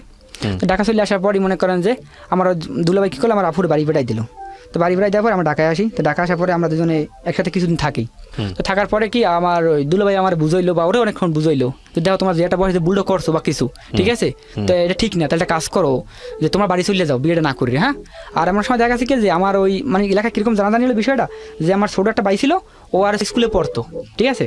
তো পড়ার সময় একটা সময় গিয়ে আমি যে সময় আমার বাড়ি থেকে ওরা নিয়ে বাইকে যাই, তখন দেখা গেছে কি যে আমি আমার মায়ের কইলাম যে মা আমি তো করবো সকালে আমি বাবির বাড়ি চলে যাম বা কিছু। তখন মাই বলছে তুই বাবির বাড়ি কে যাবি বা কিছু। তখন আমি বললাম এরকম একটা মিথ্যে কথা বললাম মার সাথে, যে বাবির আব্বার না ধান কাটা হয় না, হ্যাঁ ধান কাটা বাকি আছে, তা আমার না বলছে এটি কাটতে হইবা কিছু, ঠিক আছে। তো আমি সেই জন্য সেইখানে চলে যাম বা কিছু, ঠিক আছে। আর তার আগের দিন আমি আমার না বললাম যে, কারণ আমার দুলাই বলছিল যে তুমি যদি বিয়ে করতে তাহলে জন্মনিবন্ধন কার্ড দরকার বা কিছু। তা আমি জন্মনিবন্ধন কার্ড খুঁজলাম। তা আপু বলে শুনুন জন্মনিবন্ধন কার্ড দিয়ে কী করবি বা কিছু। আমি কই না হ্যাঁ দরকার আছে বা কিছু। যাই হোক এটা করাটা আবার সব কিছু কাগজপত্র আমি গুছ করলাম। তো গুছ করে আমি আমার চলে যাই, মানে বাবির বাড়ির কথা কইয়া চলে যায়। আমি বলছিলাম যে আগে তুমি কী করো, তুমি যে স্কুল ব্যাগে বইগুলো নিতা, টোটাল স্কুল ব্যাগে তুমি করবা যে সবগুলোই নিবা, কাপড় চুপড় নিবা, হ্যাঁ কোনো বইটু নিবা না। তো কী করলো, স্কুল ব্যাগে সবগুলো কাপড় চুপড় নিল। তো এরকম কাপড় চুপড় যাবতীয় সবগুলো নিয়ে ও আপনি আমার সাথে চলে যাইলো বাস স্ট্যান্ড। বাস স্ট্যান্ড যাওয়ার পরে আমরা মনে করেন যে আসি। আর ওই সময় যে ও আমরা তো মনে করেন বিকেল 4টে থেকে স্কুল ছুটি হয়, বিকেল 4টের সময় আমার বাইরে ছুটি হয়। তখনই মানে এলাকা সবাই জানা জানি হয়। তখন আমার ভাই গিয়ে বলে আমার মায়ের যে মা আজ একটা স্কুলে কাম হয়েছে। তখন মায় বলে কী কাম হয়েছে, কইছে স্কুলে যায় নাই। তখন কইছে স্কুলে যায় না, তাহলে তো সুমনও বাড়ি নেই, তাহলে কই গেল। তখন কী করলো, আমার বাবিরে ফোন দিল আমার মায় দিকে, সুমন কইছে না আমার সুমন তো আমাকে বাড়ি আয় নাই। কইতেছে গিয়ে যে হ্যাঁ সুমন আইছে, সুমন তোমার বাড়ি আছে, কথা কই গেছে আমার কাছে। তখন বাবির বললো যে বাবি কিন্তু বিষয়টা জানে, মাকে তো বলে নাই। তখন বলে যে সুমনে ফোন দেন। তখন মায়ের ফোন দিলাম, আমার ফোন দেখে বন্ধ। তখন হয়তো বিষয় সবাই এলাকা জানাজানি হলে মায়ের সবাই জানতো যে না সাথে বাইকে গেছে। বেরিয়ে গিয়ে ঢাকা আসার পরে তো আমি মনে করেন যে শুরু করলাম। তারপর মনে করেন যে আমার দুলাই ভাই বললো যে সুমন তুমি বিয়েটা করো না, তোমাদের কম বয়স বা কিছু, ঠিক আছে, তাহলে কাজ করো, তোমার ঢাকায় বাইকে আসছো, তাহলে একটা কাজ করো, তোমার এই করো, তাহলে তুমি বাড়ি চলে যাও, ও বাড়ি চলে যাই, ওরা বাড়ি বাড়াই দিন বা কিছু, ঠিক আছে, এরকম তোমার বিয়েটা করো না। আর আমার বাইরেও কথা ছিল যে সুমন তুই বিয়ে করিস না বা কিছু, ঠিক আছে, তাহলে একটা সময় তোদের বয়সটা ওই সময় বিয়ে করবি, বুঝছেন তো বর্তমান কম বয়স, ঠিক আছে, এই কথা করলে তোরা বাড়ি চলে যাবা কিছু, বাড়ি চলে গেলে হয়তো এলাকা সবাই জানাজানি হয়ে গেছে বিষয়টা, আর বাপ মায়ের কোথাও বিয়ে দিতে পারবে না কিছু, হয়তো পরে বিয়ে করবি বা কিছু, বা সেরকম একটা প্ল্যান ছিল। হ্যাঁ, তো এর কথা ছিল যে না আমি যখন ঢাকায় আসছি বা তোমার সব কিছু ছাড়িয়ে আসছি ঢাকায়, তাহলে আমি বিয়ে করুম, বিয়ে আমার অবশ্যই করতে হইবে, বিয়ে ছাড়া আমি বাড়ি যাবো না, এটা বিয়ে করবই। তাই আমি বলতাম যে আমি বিয়ে করবো না, বা বিয়েটা পরে কম পাচ্ছি আমি তো বিয়ে করে কি খাওয়াম বা কিছু, এরকম কিছু ছিল, বাস আমার ভালো চাকরি ছিল না বা কিছু, ঠিক আছে, না এই কথা ছিল যে ছিল থাকুক না থাকুক, দরকার গার্মেন্টস চাকরি করুম, কিন্তু দরকার বিয়ে অবশ্যই করা লাগবে, সেটা ছিল এই কথা। তখন আমাকে কী করা আছে, তখন আমি বাইরে ফোন দিলাম যাবতীয় সবাই, তখন বাইক কলেজে সুমন যখন যাদের করছি তাহলে বিয়েটা করি এলা বা কিছু, ঠিক আছে, তারপর আমরা তো আসি, এটা ছিল আমার বাইরের কথা, শুন যে আমার বাই ছিল, তো এটা ছিল আমরা তো আসি, তুই বিয়েটা কর। তো তাই কী করলাম আমরা, বিয়েটা করলাম। তো বিয়েটা করার সময় কী করলাম, আমার দুলাভাই যে সময় ছিল না, বিয়ে করলেন কীভাবে, আপনার তো বয়স অল্প, ইয়েরও বয়স অল্প। হ্যাঁ, তখন কি করলাম আমরা, যে বয়স হয়তো বাড়াই দিলাম, তোর 18 বছর দিলাম, আমার 18 বছর দিলাম, বাড়াই দিয়ে কি কাজী অফিসে বিয়ে করলেন নাকি কোর্টে বিয়ে করলেন? না কোর্টে না, আমি বাসায় করলাম, কাজী করছেন। হ্যাঁ, কাজীকে পয়সা দিয়ে আপনারা এগুলো বাড়াইছেন? হ্যাঁ, এগুলো বাড়াইছিলাম। যাই হোক বাড়াইবার পরে যাই হোক আমরা বিয়েটা দুজন করি। তো করার পরে আমার বিয়ে আপনি দিনমহল ছিল, মানে দিনমহল ছিল 1 লাখ টাকা। হ্যাঁ, 1 লাখ টাকা লেখা ছিল। তো আমার দুলাই বলছিল কি যে 5 লাখ টাকা লিখে দেবো, ঠিক আছে, তো আমি বলছিলাম যে না তাহলে বিয়েই করুম না বা কিছু। তখন যাই হোক আমার কথা মতো যাবে সব কিছু করে 1 লাখ টাকা লেখে। তো 1 লাখ টাকা লেখার পরে কিছুদিন আমি বিয়ে ঠিক করার পরে এলাকা সবাই জানাজানি সব কিছু জানাজানি হয়ে গেল। তো জানাজানি একটু পরে বিষয়টা কী হলো, একটা সময় আমার আব্বাই আমার ফোন দিল। হ্যাঁ, যে ফোন দিয়ে কইলো কি সুমন যা করছিস তোটা করছিস, তাহলে একটা কাজ কর, তুই বাড়ি চলে যা, বাড়ি আই পর, হ্যাঁ তুই বাড়ি আয়, কারণ তুই বাড়ি ও তো বর্তমানে ক্লাস 8-এ পড়ে, ঠিক আছে, তাহলে তুই একটা কাজ কর, ওর লেখাপড়া নষ্ট করিস না, তুই ওর লেখাপড়াটা করা। হ্যাঁ, কারণ একটা সময় তোর ফ্যামিলি বলবে যে আমার একটা লোকের সাথে গেল যে তোর লেখাপড়া করাইতে পারলো না বা কিছু, তাহলে তুই লেখাপড়াটা নষ্ট করিস না, তুই আর লেখাপড়া তুই করিস না, বাস মর্মতা বুঝবি না, তো তুই লেখাপড়াটা করা। তখন আমি বললাম যে না আব্বা তো বাড়ি যেতে কইছে, আর আব্বা এই কথা বলছে যে এখন যদি বাড়ি না যায় পরবর্তী কিন্তু বাড়ি টাকা মানে উঠতে দিবে না বা কিছু। তাই হে করলো যে আব্বা যখন বলছে চলো বাড়ি যাই, গেলাম বাড়িতে। তো বাড়িতে যাওয়ার পর এবার কী করলো, এবার ওই সময় মাঝে মাঝে ফ্যামিলির সাথে কিছু কন্ট্যাক্ট করতো, যেমন বাড়ির সাথে করতো, তার আমার সাথে করতো। তো এবার বিষয়টা জানাইলো যে আমি অমুক দিন বাড়ি আইতে আসি, বিয়ে করছে এটা তো জানে বাড়িতে? হ্যাঁ বিয়ে করছে, এটা ফ্যামিলি জানে, বা আমার ফ্যামিলি জানে বিষয়টা। তো যাই হোক, জানার পরে এর ফ্যামিলিতে মাঝে মাঝে কন্ট্যাক্ট করতো, আমি বাড়ির সাথে যেদিনকে আমরা বাড়ি চলে যাম ওই দিনকে কন্ট্যাক্ট করে বাড়ির সাথে, যে ভাই আমি কিন্তু বাড়িতে আইতেছি বা কিছু। তখন ভাই বললো যে ঠিক আছে, যখন বাড়ি আইতেছিস তাহলে যে সময় আমাদের বাস স্ট্যান্ডে আসবি, তা আসার পর ওই সময় আমার আগে ফোন দিয়ে রাখবি, ফোন দিলে আমি তোরে আমার সাথে করিয়া আমি আমার নানাক বাড়িতে নিয়ে যাবো। কারণ বিষয়টা তো সবাই জানবে যে না ও নানাক বাড়িতে গেছিলো, সুমন গেছিলো ঢাকা বা কিছু, কিন্তু আমার বাইকে গেছিল কেউ বুঝতে পারবে না বিষয়টা বা কিছু। তো যাই হোক, আমরা ঢাকা থেকে বাড়ি চলে যাই। তো বাড়ি চলে যাওয়ার পরই মনে করেন দেখা গেছে গিয়া যে আব্বা যদি আমি বাড়িতে যাই, তো ভাই যাওয়ার পরই ওরা বাসের স্ট্যান্ড থেকে ওর ভাই ওরে নিয়ে যায়। তো ভাই নেওয়ার পরই আমি বাড়ি চলে যাই একা, তখন আব্বা আমার জিজ্ঞাসা তুই একা আইসিস কে, বাড়ি চলে গেছে। তো অনেক কইতেছে গিয়ে যে বুলডোজারটা করছিস মানিয়ে নিস অবশ্যই, কিন্তু কে পাঠাইছিস কথা বাস ওর সময় ওটা বয়স কম বা কিছু দেখা গেছে গিয়ে একটা সময় যদি মামলা করে বা কিছু ওর সময় করে, ঠিক আছে আমার বুড়ো বয়স তুই জেল খাটবে আমিও খাটুম, ঠিক আছে তার সাথে একটা কাজ কর অবশ্যই বুঝাইতে পারে কিছু, তাহলে তুই ওটা ওরে নিয়ে আয় সাথে করিয়া বা কিছু। তখন আমি বললাম যে তুমি বিষয়টা কে গেলা বা হ্যান না, বলছে আমি আমার নিজের দিকটা সেই পর্যন্ত গেছিলাম বা কিছু। তাই হোক ওর আবার আমাদের বাড়িতে নিয়ে আসি, তো আবার ও আমাদের বাড়িতে চলে আর থাকে, থাকার পর ওই জায়গা থেকে আমি লেখাপড়াটা করাই। কীরকম যেমন ক্লাস 8 থেকে ওরে আমি ক্লাস 8 থেকে ওর থেকে আমি লেখাপড়া করাই। তো 8 থেকে বর্তমানে ও আমার সাথে লেখাপড়া করবে, পরে আপনি ক্লাস 8 থেকে লেখাপড়া করাই, 8 থেকে লেখাপড়া করার পরে মনে করেন যে মেট্রিক পাসটা করাই। হ্যাঁ, তো মেট্রিক পাসটা করার পর বললো কি যে আমি তোমার সাথে ঢাকায় যাবো আবার, তো আমার সাথে ঢাকায় চলে আসলো। তো ঢাকায় চলে আসার পরে কী করলো যে এবার আমরা ঢাকা কীভাবে থাকবো কিছু, তখন বলে যে তুমি আগে চাকরিটা করছো বা তুমি চাকরিটাই করো, ঠিক আছে, আর আমি কিছুদিন আমার বইন আছে বইনের কাছে থাকি বা কিছু, আমার বাবিটা ছিল কাছে কিছুদিন ছিল। থাকার পরে আমি আমার ওই যে মালিকের সাথে কন্ট্যাক্ট করলাম যে আমি যদি বাসা নিয়ে থাকতে চাই হ্যান আমার ক টাকা দিবেন, তখন বললো যে সময় তোমার আমি 10,000 টাকা মত দিব বা কিছু, ঠিক আছে তুমি করো, তাইলে বাসা নিয়ে থাকতে পারো তাহলে থাকো। তা আমরা কী করলাম, আমি ওরে নিয়ে ঢাকা একটা বাসা রাখলাম কেরানীগঞ্জ, বাসা ভাড়া ছিল 2500 টাকা, ঠিক আছে। তো আমার সাথে আরো কিছু বন্ধু বান্ধব ছিল, ওরা খুব আমরা হেল্প করতো। কি কাজ করতেন আপনি ওই সময়? আমি ওই যে প্লাস্টিকের কাজটাই করতাম, প্লাস্টিকের কাজ করতাম। খুব আপনি যে বিয়ে করে নিয়ে আসলেন, ওর বাবা মা কিছু বলেনি আপনাকে ওই সময়? আমার বাবা না ওর বাবা মা দুজনের বাবা মাই? হ্যাঁ, বাবা মা বলতো যে তোরা এটা কে করছিস বা কিছু হ্যান, কিন্তু মানতো না কিছু। বাস বিষয়টা হলে হের ফ্যামিলি আমার ফ্যামিলি এতটাই যুদ্ধ করতো, ঠিক আছে, বাস কথা হলে আমি এটা কে করুম, এটা কথা ছিল আমার ফ্যামিলি থেকে, আর ওর ফ্যামিলি কথা ছিল তো কে যাবি বা কিছু, বাস এটা খুব যুদ্ধ করতো আমার ফ্যামিলি। বাস এই বিষয় নিয়ে একবার খুব মারামারি লাগিয়ে যায় ওর ফ্যামিলি আমার ফ্যামিলি নিয়ে সব কিছু। তো যাই হোক, এটা আপনার হওয়ার পরে এরকম আমি ঢাকায় চলে আসি, তো আসার পরে আমি বাসা রাখি বা কিছু, যাই হোক রিপনের মাধ্যমে আমাদের বাসাটা দিল। তো বাসাটা দেওয়ার পরে আমার কিছু বন্ধু বান্ধব ছিল, ওরা আমার খুব হেল্প করতো, আমার ভাই ছিল বিদেশেও হেল্প করতো, সবসময় আমার হেল্প করে এরকম ছিল। তো ও বাসাটা আমার 3 মাস থাকে আর আমি, তো থাকার পর একটা সময় গিয়া যে বাসাটা শুধু ও একা থাকতো, কারণ কীরকম যেমন আমার ডিউটি ছিল সকাল 8টা থেকে রাত্র 11টা পর্যন্ত, আমার ডিউটি ছিল সকাল 8টা থেকে রাত্র 11টা। তো আমি আপনার মনে করেন সকাল 8টা থেকে হয়তো 7টার দিকে রুম থেকে বাইরে যেতাম, আর রাত্র 11টার সময় আমি রুমে চলে যেতাম, আর সারাদিন ও একা থাকতো। তো কীরকম এরকম যে একা ওর পয়েন্ট টিকতো না, রুমের টিভি ছিল না বা কিছু যাবতীয় এরকম। তো যাই হোক টুকিটাকি রুমে যে সামান টামান দরকার সব কিছু আমি কেনাকাটা করি। তো এরকম আমার 3টে মাস ওখানে থাকার পরে একটা সময় আমার বললো কি একটা দিন যে আমার না মিষ্টি খাইতে মন চায়, তুমি লাগে মিষ্টি কিনে নিয়ে আইও। তো আমি কী করলাম, আমি এর জন্য আধা কেজি মিষ্টি নিয়ে কিনে নিলাম, 250 টাকা দিয়ে। তো 250 টাকা দিয়ে আধা কেজি মিষ্টি কিনে নেবার আমি বাসায় গেছি, সময় যেতে পারে আরও ওই দিনকে IPL খেলা চলতো, আমি খেলা দেখতে মনে করি বাসায় গেছি 12:30 মতো বাজে। তো এরকম বাজতে একটা সময় যাই দেয় কি যে বইমিটমি করে সব বাসার সময় খেলাইছে ওই সময়। তখন তো আমার না পুরো খুব খারাপ লাগছে, কী হইলো হঠাৎ করে বা কিছু। তো যাই হোক আমি মিষ্টি রাই খেয়া আমি কী করলাম, ওই সব পরিষ্কার করলাম। তো করার পর দেখি যে গায়ে প্রচুর জ্বর আইলো। তো এখন কী করার আছে, জ্বর আইলো, তখন কী করলাম, তখন আমি ফোন দিলাম, আমার একটা ফ্রেন্ড আছে, ওর নাম ছিল ঋতুরে। তখন বললো যে সুমন দেখ, তো কিছু করার না, যে যাই হোক এটা রাত্রে হয়তো কষ্ট কর, তো যাই হোক সকালবেলা দেখা যায় কী করা যায়। তো যাই হোক সকালবেলা আমি আর ডিউটিতে আসলাম, ওরে ফোন দিলাম, আমরা কী করলাম, ওরা প্রচুর জ্বর ছিল ওই সময়, নিয়ে ওরা আমি মিটফুটে নিয়ে যাই, মিটফুট মেডিকেল। তো মিটফুট নেওয়ার পরে মনে করেন ওখানে কি বললাম এক দাঁড়ালে রাতে কীরকম যে মিটফুট যাওয়ার পরেই আমার এক লোক বলে যে আপনি কি 12 টাকা দেখাইবেন, আমি অবশ্যই 12 টাকা দেখাবো। তখন বলে আমার সাথে আন।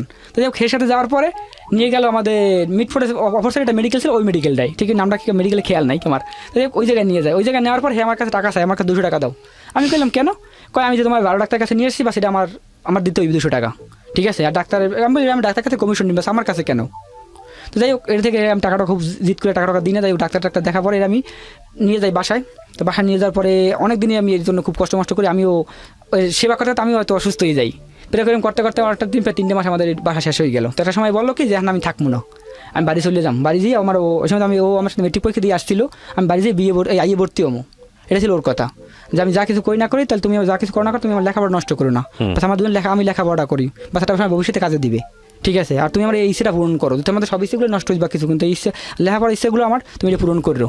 তো আমি ছিলাম অবশ্যই, যদি আমার আমাদের রক্ত ব্যথা লাগে অবশ্যই তোমার এই ইচ্ছেটা পূরণ করুম, বা সেটা ছিল আমার, ঠিক আছে। যাই হোক এরকম ও কী করলো, বাসা যাবো তুই সব কিছু সাইডে মারিয়া আমরা ওর বাড়ি পাঠাই দিলাম আমার সাথে, আমার ঢাকায় ছিল, আমার সাথে বাড়ি পাঠাই দিলাম। তো বাড়িতে যাই পড়ার পরে ও কী করলো, আপনি বাড়ি থাকতো, আমাদের বাড়িতে কিছুদিন থাকতো, ওগো বাড়িতে কিছুদিন থাকতো, তো এরকম করতো। তো ওর ফ্যামিলি কীরকম করতো যে আমাদের ফ্যামিলি থাকার মাঝে ফোন দিত, ওর মায় খুব ভালোবাসতো, একটা মুরগি পাক করলো বা কিছু পাক করলো, যাই খাইয়ে যাবা কিছু। তাই ওরকম না, আমার ফ্যামিলি থেকে বলতো যে তাহলে তুই যখন যাও তাহলে তুই সুমনে করতে পারিস, সুমনের সাথে করে নিয়ে যাবা কিছু, তাহলে অবশ্যই তো সুমনে তোর ফ্যামিলি মানে বা কিছু। কিন্তু না, আমার ফ্যামিলি করবে, আমার না ওরকমই ছিল না যে খালাস যেহেতু আমার তো কেউ দরকার ছিল না, আমি ওরা পাইলেই হয়েছে, বা সেটা ছিল আমার টার্গেট, ঠিক আছে এই কথা। বাস আমার শ্বশুর বাড়িতে যে কোনো ছিল না যে আমি যার ভালোবাসি বা সেটা পাইলেই হয়েছে, বা যার জন্য আমি সব কিছু ত্যাগ করতে পারি, বা সেটা ছিল আমার শুধু একটা টার্গেট।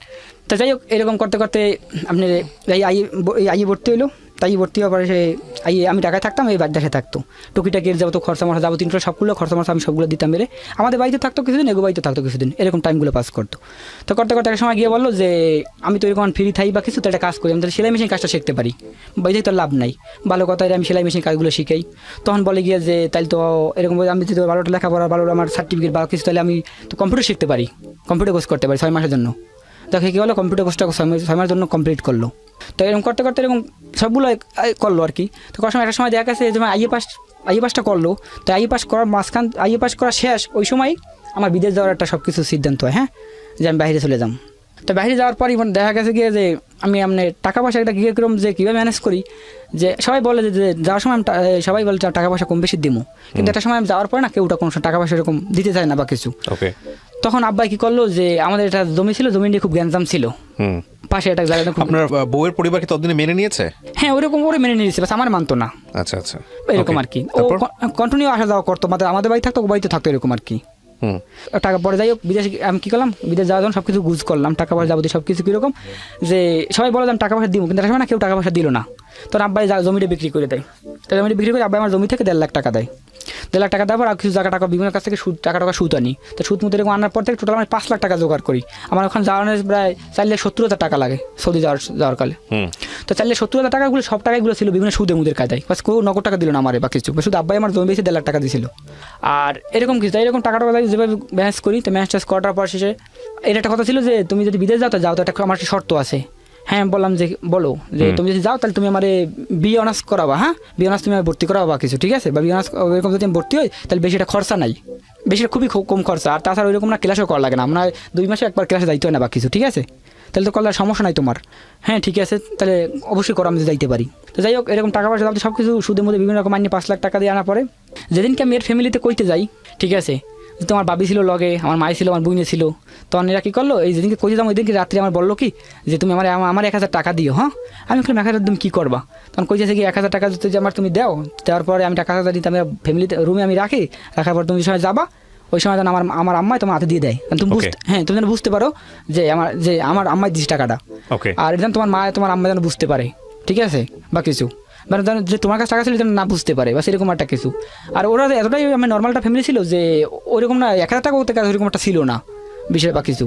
আর আপনার দেখা গেছে কি যে ওরা খুবই নর্মাল একটা ফ্যামিলি, কিন্তু ওরা না লেখাপড়া সবাই লেখাপড়া পছন্দ করে, ফ্যামিলি সবাই লেখাপড়া পছন্দ করে খুবই, বাস এমন একটা কথা যে পুরো বিক্রি করে খাইতে রাজি কিন্তু লেখাপড়া ছাড়বে না, বাস এরকম একটা সিস্টেম। তাই ওখানে লেখাপড়া করে, তো এরকম করতে করতে আমি না বিদেশ চলে যাই। তো বিদেশে যাওয়ার পরে আপনার দেখা গেছে গিয়া যে ওখানে যাওয়ার পরে আমি মনে করেন যাওয়ার আগেই আপনার দেখা গেল কি যে টাকাটা অফিস আমি জমা করলাম, আমার অফিস ছিল আপনার ফকিরাপোল, হ্যাঁ ফকিরাপোল জহুরা হোটেল দোতলায় ছিল আমার এমবিসি, হ্যাঁ ওই জায়গা থেকে আমি টাকাটা সব কিছু কন্ট্রাক্ট করার পরে যে সময় আমার কন্ট্যাক্ট ফর্ম দিল, তো কন্ট্যাক্ট ফর্মে আমি তবে এই জিনিসটা আমি সবার কাছে একটু ক্লিয়ার করতে চাই কীরকম যে আমার তো হাজারো প্রবাসী আছে বা যাওয়ার সময় বাথরুম হিসেবে যায় যে টাকা পয়সা জমার পরে টাকা পয়সা কিছু জমা দেওয়ার অবশ্যই কন্ট্যাক্ট ফর্মটা দরকার, কারণ কন্ট্যাক্ট ফর্মটা না কী করে দালালে দিতে চায় না, ঠিক আছে, যেমন টাকাটা যাবতীয় সব কিছু দেওয়ায় তখন কন্ট্যাক্ট ফর্ম তারা হাতে দেয়, বাস এটা তাদের একটা মানে প্ল্যান ছিল, বাস এটি সব প্রায় কিছু লোকের ক্ষেত্রে এটা হয়, টাকাটা কমপ্লিট পর তারা কন্ট্যাক্ট ফর্ম দেয়।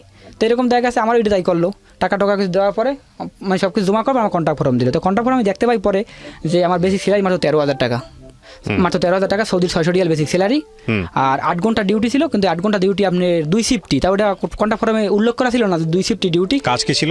কাজ ছিল আপনার মসজিদ মাদ্রাসা ক্লিনার। ওকে, তো এরকম যাই হোক ওই কন্ট্যাক্ট ফর্মে উল্লেখ করা ছিল না যে 2 শিফটি ডিউটি, টোটাল 8 ঘন্টা ডিউটি উল্লেখ করা ছিল, আর 600 রিয়াল বেতন ছিল, আর খানা খরচা যাবতীয় টোটাল খরচা ছিল কোম্পানির, এটা উল্লেখ করা ছিল কন্ট্যাক্ট ফর্মে। তো যাই হোক এটা নিয়ে সব কিছু করার পরে আমি চলে যাই বাইরে। তো বাইরে যাওয়ার পরে আমি মনে করেন যে ওখানে তারপরে আমি একটা আমার কাছে ফোন ছিল না, তো এই যে ফোনটা একটা ফোন কিনতেছিলাম, তো এই ফোনটা আমি নিয়ে যাই, তাই এতে ছিল শুধু একটা বাটন ফোন। তাই রেন্ট ফন্ড আমি নিয়ে যাই। তো নিয়ে যাওয়ার পরেই কী করলাম, আমি প্রথম মাসে ওখানে সৌদি যাওয়ার পরেই প্রথম মাসে আমি 520 টাকা বেতন পাই সৌদিতে, 520 টাকা বেতন পাই। তখন ওয়াইফে কোথায় রেখে গেছেন? ওয়াইফ রেখে গেছে আমাদের সাথে আপনার ঢাকা, নিজের বাড়ি না শ্বশুর বাড়ি? না আমাদের বাড়িতে। তাই হোক আমি ওখানে থেকে 520 টাকা প্রথম মাসে বেতন পাই। প্রথম মাসে 520 টাকা বেতন পাওয়ার পরে তখন আমি কী করলাম, প্রথম মাসে 520 টাকা বেতন পাই, আব্বার দিলাম 3000 টাকা, আর আমার ওয়াইফের জন্য 10,000 টাকা। কি জন্য দিলাম, যে আমি তো প্রথম মাসে আসছি বা কিছু, আব্বা 3000 টাকা দিয়ে হয়তো মিলাদ পড়াইয়েন, আর তাছাড়া আর আমি যে আমার ওয়াইফের 10,000 টাকা সেটা আমার আব্বাই জানে না। এরকম দিয়েছিলাম ফোন কিনতে, যে তুই কারণ একটা ফোন কিনে, কারণ ফোন ছাড়া তোর এরকম অডিও কলে তোর কথা কওয়া যায় না বা কিছু, ঠিক আছে, আর এরকম ইমো ছাড়া কথা কই এরকম পোষাইবে না, যদি এখানে ফোন দিলে ডলার দিয়ে ফোন দিতে হয়। তো যাই হোক, এটা আমি একটা ফোন কিনে দিই। তো এরকম ফোন কিনে দেওয়ার পর থেকে মনে করেন যে আমি এরকম 520 টাকা বেতনে এরকম আমার বেতন আসলো প্রতি মাস, ওই প্রথম মাসটাই। তো প্রথম মাসে আসার পর থেকে মনে করেন যে এমন একটা ডিউটি দিল যে 8 ঘন্টা ডিউটি, আপনার 2 শিফটই, যেমন সকাল 7টা বাজে আমি যাইতাম, সকাল 7টায় গেলে 10টায় রুমে আইতাম, আর 10টায় রুমে আসলে আবার 1টায় যাইতাম, সন্ধ্যা 6টায় আইতাম। যে বাইরে কাজ করতাম বাস কোনো কিছু এরকম একটা কোনো ছিল না। আর আমার না ওরা আকামা দিল না, 9 মাস পর আমার দিল আকামা, আমি 9 মাস পরে আকামা পাইলাম।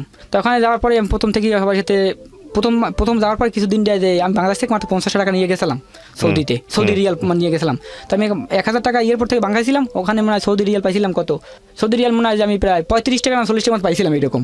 তো পাওয়ার পরে আমি ওখানে যাওয়ার পরে এয়ারপোর্টে, সরি আমি তো কথা ভুলে গেছিলাম, এয়ারপোর্টে 2 দিন ছিলাম, আমার 2 দিন এয়ারপোর্টে রিসিভ করতে হয় নাই, 2 দিন ছিলাম এয়ারপোর্টে বসা, এয়ারপোর্টে কোনো লোক রিসিভ করতে আসে নাই।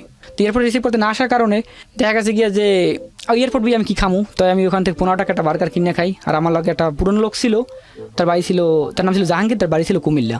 তো ওই লোকটা ছিল খুবই মানে চালাক আর কি, ওই লোকটা আরও কয়েক বছর থেকে গেছে সৌদিতে, বাসা যাবতীয় সব কিছু জানে আর কি। তো একটা লোকের সাথে বললো যে এই অবস্থা, আমাদের তো কোম্পানি নিতে আসছে না বা কিছু হ্যানতান, তাহলে ওই লোকটা কী করলো, তোমার কাছে টাকা টাকা কিছু নাই, তো ওই লোকটা আমার না 2 প্যাকেট রুটি কিনে দিল আমাদের। তো ওই রুটি মুড়ি আমরা দুজন খাইতাম, আর 2 দিন আমরা খুব এয়ারপোর্টে এরকম সময়গুলো কাটাই বা কিছু। তো একটা হঠাৎ করে আমাদের একটা সময় কোম্পানি গাড়ি আসে, কোম্পানি গাড়ি এসে আমাদের খোঁজ করে। তো খোঁজ করার পর আমরা যাই। তো যাওয়ার পরই মনে করেন ওই লোকটা খুব, ওই লোকের সাথে খুব লাগিয়ে যায়, তো ভাষা জানে। তো ভাষা জানার পরে তখন বলে যে দেখ আমি সরি হয়তো আমি বুঝতে পারি না যে তোর আইসিস বা কিছু বা এরকম, আর তখন আমি আসলাম কিন্তু খুঁজতে পাই না, বা সেরকম হয়তো বাহানাগুলো দেখাইতো। তো যাই হোক, এরকম করার পর আমি আমার যে প্রজেক্ট ছিল, আমার যে ক্লিনার প্রজেক্ট, বা ওই প্রজেক্টে আমি আমার ডিউটি করা শুরু করে দিই। তো ডিউটি শুরু করার পরই মনে করেন দেখা গেছে গিয়ে যে প্রথম মাসে 520 টাকা বেতনটা পাওয়ার পরে তখন তো আমার মাথা ছিল যে এই 10,000 টাকা দিয়া 13,000 টাকা বেশি ছিল, এবার সেদিন কী করবো, আমি 5 লাখ টাকা দিয়ে কি আমি আমার সুদের টাকাগুলো দিমু, না আমি আমার ওয়াইফের চালামু, না আমি আমার ফ্যামিলিতে দিমু, তাহলে এই তখন আমি কী করবো। বাস তখন আমি ওখানে তো যাওয়ার পর থেকে যে কান্দা শুরু হয়, পুরো ডিটেলস 4-5 মাস শুধু আমি কানতেই থেকে ও জায়গায়, যে এত টাকা দিয়ে কী করবো, এই কোন টাকা দিয়ে কী করবো, বাস আমি কীভাবে ইনকাম করবো বা কীরকম, বাস ওরকম কোনো লাইন গেটও ছিল না। বাস যেহেতু আমি নতুন, তখন একটা লোকের সাথে আমার পরিচয়, ও আমাদের কোম্পানির লোকই, বাস ওর আমি 1 বয়স, ও আমার সাথে হয়তো 2-1 বছর ছোটো হইতে পারে, নাম বাড়ি ছিল পাবনা। তখন আমার বলে যে সুমন ধৈর্য ধরো বা কিছু, আর তাছাড়া দেখো আমি তো তোমাদের মতো, বা আমাদের এই কোম্পানিটা ছিল প্রজেক্টটা ছিল নতুন ক্লিনার প্রজেক্ট, টোটাল আমাদের এই প্রজেক্টটাই মনে করেন আমরা অবশ্যই যাই হোক এরকম মনে করেন যে টাকা পয়সা যাবতীয় কিরকম দেখা গেছে গিয়ে যে এরকম কি, তাই প্রথম ইনকাম করা শুরু করলাম। আর আমি 9 মাস আকামা ছাড়া শুধু বাইরে চললাম সৌদিতে, কারণ কীরকম বাইরে চললাম যে আকামা তো পাইতে 9 মাস আকামা দিতে শুধু বাইরে চলতাম, বিভিন্ন রকমের কাজ করতাম। কিন্তু ওই জায়গা থেকে আমার টার্গেট ছিল যে আমি ভাষা শিখবো, কারণ ভাষাটা হচ্ছে মেইন, কারণ ভাষা হ্যাঁ আমি কারণ ভাষাটা হচ্ছে মেইন, ভাষা না শিখতে পারলে কিছু করা যাবে না বা কিছু। তখন এরকম কী করতাম, আমি যখন একটা ডিউটি করতাম, একটা বাংলাদেশি ফোরম্যান ছিল আমার, তখন আমি বাংলাদেশি ফোরম্যান ছাড়ার পর আমাদের কোম্পানি সৌদি ফোরম্যানও ছিল, তখন আমি কী করলাম, আমাদের বাংলাদেশি ফোরম্যান সাইডে আমি সৌদি ফোরম্যানের সাথে ডিউটি করা শুরু করলাম। তো করার পর থেকে ওই জায়গা থেকে আমি ভাষাগুলো শিখে নিলাম, সব সৌদির ভাষা, আরবি ভাষাগুলো। হ্যাঁ, তো আরবিগুলো ভাষাগুলো শেখার পরই মনে করেন যে শুরু করলাম আমি বাইরে ইনকাম কীরকম, যেমন আমার খুবই কষ্ট করি এখন সৌদিতে আপনি 8 ঘন্টা ডিউটিতে, যে 8 ঘন্টা ডিউটি কোম্পানি দেওয়ার পরে যে যেটু ফাঁক পাইতাম ওই ফাঁকে আমি টাইমগুলো বাইরে দিতাম। তো বাইরে দেওয়ার পরই মানে আমি বাইরে থেকে ইনকাম করতাম, যেহেতু টোটাল প্রতি মাসেই আমার মনে করেন যে আমার বেসিক সেলাই মেলে মিলেই প্রায় সৌদির 1500 রিয়াল, প্রায় 2000 রিয়াল হয়ে যেত সৌদির। বাংলা টাকায় কয় টাকা? বাংলা টাকায় প্রায় 50,000 টাকা মতো। এটা কি করতেন? হ্যাঁ, এই টাকা মনে করেন আমি আমার ফ্যামিলিতে অর্ধা দিতাম, অর্ধা আমার ওয়াইফের দিতাম। অর্ধেক ওয়াইফের দিতেন? হ্যাঁ, অর্ধেক ওয়াইফের দিতাম, আর অর্ধা আমার ফ্যামিলিতে দিতাম। আপনার ওয়াইফ লেখাপড়া করতো ওই সময়? হ্যাঁ, ওই সময় ও বি অনার্স করতো। আপনি লেখাপড়া করছেন ক্লাস 3 পর্যন্ত? আমি ক্লাস 3 আর ওই সময় ও বিএ অনার্স পড়তেছে? হ্যাঁ, বি অনার্স করতে। তাই যেহেতু আমার ফ্যামিলি শুধু হাজারবার বলতো যে ওর লেখাপড়া করাইস না বা কিছু হ্যানতান থাকবে না বা হ্যানতান, কিন্তু বাস আমার বিশ্বাস ছিল তার প্রতি, তাই আমি এতটাই বিশ্বাস করতাম, খুবই আমি তার বিশ্বাস করতাম। আর সব দিকে মানে কোনো সময় যদি আমার বলতো অন্য কেউ যে না এই কাজটাও করছে, বাস আমার কোনো বিশেষ হইতো না, সেটা এরকম বিশ্বাস করতাম। তো এরকম করে সৌদি আমি ওখানে খুব কষ্ট করি। তো কষ্ট করার শেষ দেখা গেছে গিয়ে যে প্রতি মাসে যে টাকাটা সেই টাকাটা আমি অর্ধ করে দিতাম, অর্ধ আমি, কিন্তু ওখানে এতটা এরকম কষ্টগুলো করি যে কষ্টগুলোতে আমি বলে আমার চোখের পানি এগিয়ে পড়বে। তো ওখানে টোটাল আমি 3 বছর আমি এরকম থাকি সৌদিতে। 3 বছর থাকার পরে মনে করেন যে একটা সময় দেখা গেছে কি যে কিছুদিন আমি ধরা খাওয়ার কিছুদিন আগে আর কি, তো কিছুদিন ধরা খাওয়ার আমি কিছুদিন আগে আমি বললো কি যে তুমি যে ইমুটা চালাও না, তোমার ইমুটা দাও আমি হ্যাক করিয়ে চালাই। আমার বললো। তো আমি বললাম যে তুমি আমার ইমোটা হ্যাক করবা কেন? কইছে কি তোমার কি কোনো সমস্যা? আমি কইছি না, আমার ইমো যদি আমার ওয়াইফ হ্যাক করতে আমার কোনো সমস্যা নেই, আমার তো ফোন দিবে কোনো বাইরে ফোন দিবে, কোনো মেয়ে তোমার ফোন দিবে না, ঠিক আছে? তখন এই করলো আমার ইমোটা হ্যাক করলো। তো আমার ইমোটা হ্যাক করার পরেই আমার ইমোটা প্রায় হ্যাক করে চালাইতে আছে, আমি কার সাথে কথা কই, যাবতীয় কার কাছে টাকা পাঠাই, টোটাল আমার ফ্যামিলি যাবে সব কিছু জানতে পারে বিষয়টা, যাই বিষয়টা জানতে পারে। তো এই শুধু আমার ইমোটা হ্যাক কিন্তু আমার বন্ধু বান্ধবগুলো ফোন দিত, কিন্তু ফোনগুলো যখন আমার ইমোগুলো আমার বন্ধ থাকতো, আমি বাইরে কাজ করতাম, আমার মোবাইলটা আমি রুমে রেখে যাইতাম, কারণ আমি সাথে ওখানে বিভিন্ন কাজ করতাম, এই জন্য আমি ফোনটা আমি রুমে রেখে যাইতাম, কারণ পানি বিভিন্ন কাজগুলো করতাম, আমি নিতাম না, ফোনটা রুমে রেখে যাইতাম। আমি ইমোটা বন্ধ পাইতা, তখন এই ফোনগুলো আমার ওয়াইফের কাছে যাইতো, তো আমার ফ্রেন্ডগুলো যারা ফোন দিত। তো এরকম সময় গিয়া যে একটা সময় ওদিনকে ছিল ন্যাশনাল ডে, খুবই আমার নসিবটা খারাপ। তো ওদিনকে আমার রুম পার্টনার ছিলাম আমার 3 জন। আমার রুম পার্টনার ছিল রাশিদুল, একটা ছিল খাইরুল, 3 জন রুম পার্টনার ছিলাম। তো আমার 3 জনই শুধু কোম্পানি ডিউটির সাথে বাইরে ইনকাম করতাম। তাই আমার 3 জনই বাগযোগ করিয়া আমরা রুমে আমাদের কোম্পানিতে খানাগুলো দিত, খানাগুলো আমি খাইতে পারতাম না, খুবই খারাপ খানা ছিল, সিকিউরিটি করতো। তো এরকম করতে করতে মনে করেন জায়গা আছে গিয়া যে বাইরে একদিন ন্যাশনালে ছিল, আমরা কী করলাম ওদিনকে কোম্পানি ডিউটি ছিল, কিন্তু কোম্পানি ডিউটি আমরা যাই নাই, কারণ ওভার টাইম, কারণ 2 ঘন্টা ওভার টাইম কেউ করতো না বা কিছু, সেখানে বাইরে ইনকাম করতো সবাই। তো যাই হোক আমরা ডিউটি যাই না, তাহলে ওইদিনকে আমি কারে বললাম খাইরুলের যে আরে আমার ওয়াইফের সাথে সবসময় ফোনে কথা বলতাম, 24 ঘন্টার সাথে ফোনে কথা হইতো, বা ওই দিনকে আমি এর সাথে ফোনে কথা বলার সময় একটা সময় বললো কি যে এখন তো আসলে নামাজ পড়ুম বা এখন বৃষ্টি হয়তো কথা বলতে পারবো না, ঠিক আছে তাহলে একটা কাজ করো, যে ভালো থাকো সকালে আল্লাহ সকাল কত হইবে, আমার সাথে কথাটা কইলো। তো কথাটা করার পরে আমি বললাম তো ঠিক আছে। তখন এই কথা শেষে আমি বললাম, আমি খাইরুল আবার বললাম যে রুম পার্টনার খাইরুল আজকে তো হয়তো রুমে আসলে পাক করি, কী পাক করুম? তখন বলো কি সুমন তো এটা পাতাকপি তুই পাক কর। তাহলে আমি কী করলাম, ওই পাতাকপি পাক করতে বই। তো পাক করতে বলার পরে পাতাকপি পাক শেষ হয়ে যায়, কতক্ষণ পর দেখি খাইরুল রুমে নাই, ও চলে গেছে বাইরে কাজের জন্য চলে গেছে। আর রাশিদুল আমার ছিল, রাশিদুল বাড়ি ছিল কুষ্টিয়া। তো ওকে ও দেখলাম ওর জিজ্ঞাসা রাশিদুল বাইরে যাবি কাজের জন্য, ওকে সময় কাজে যায় তুললাম ডাইকে নিয়ে যাম সাথে করিয়া। আর ও টাস খেলাইতো, ওকে ঠিক আছে তুই পাক কর, আমি টাস খেলাই, তোর পাক শাকও দুজন একসাথে যাবো।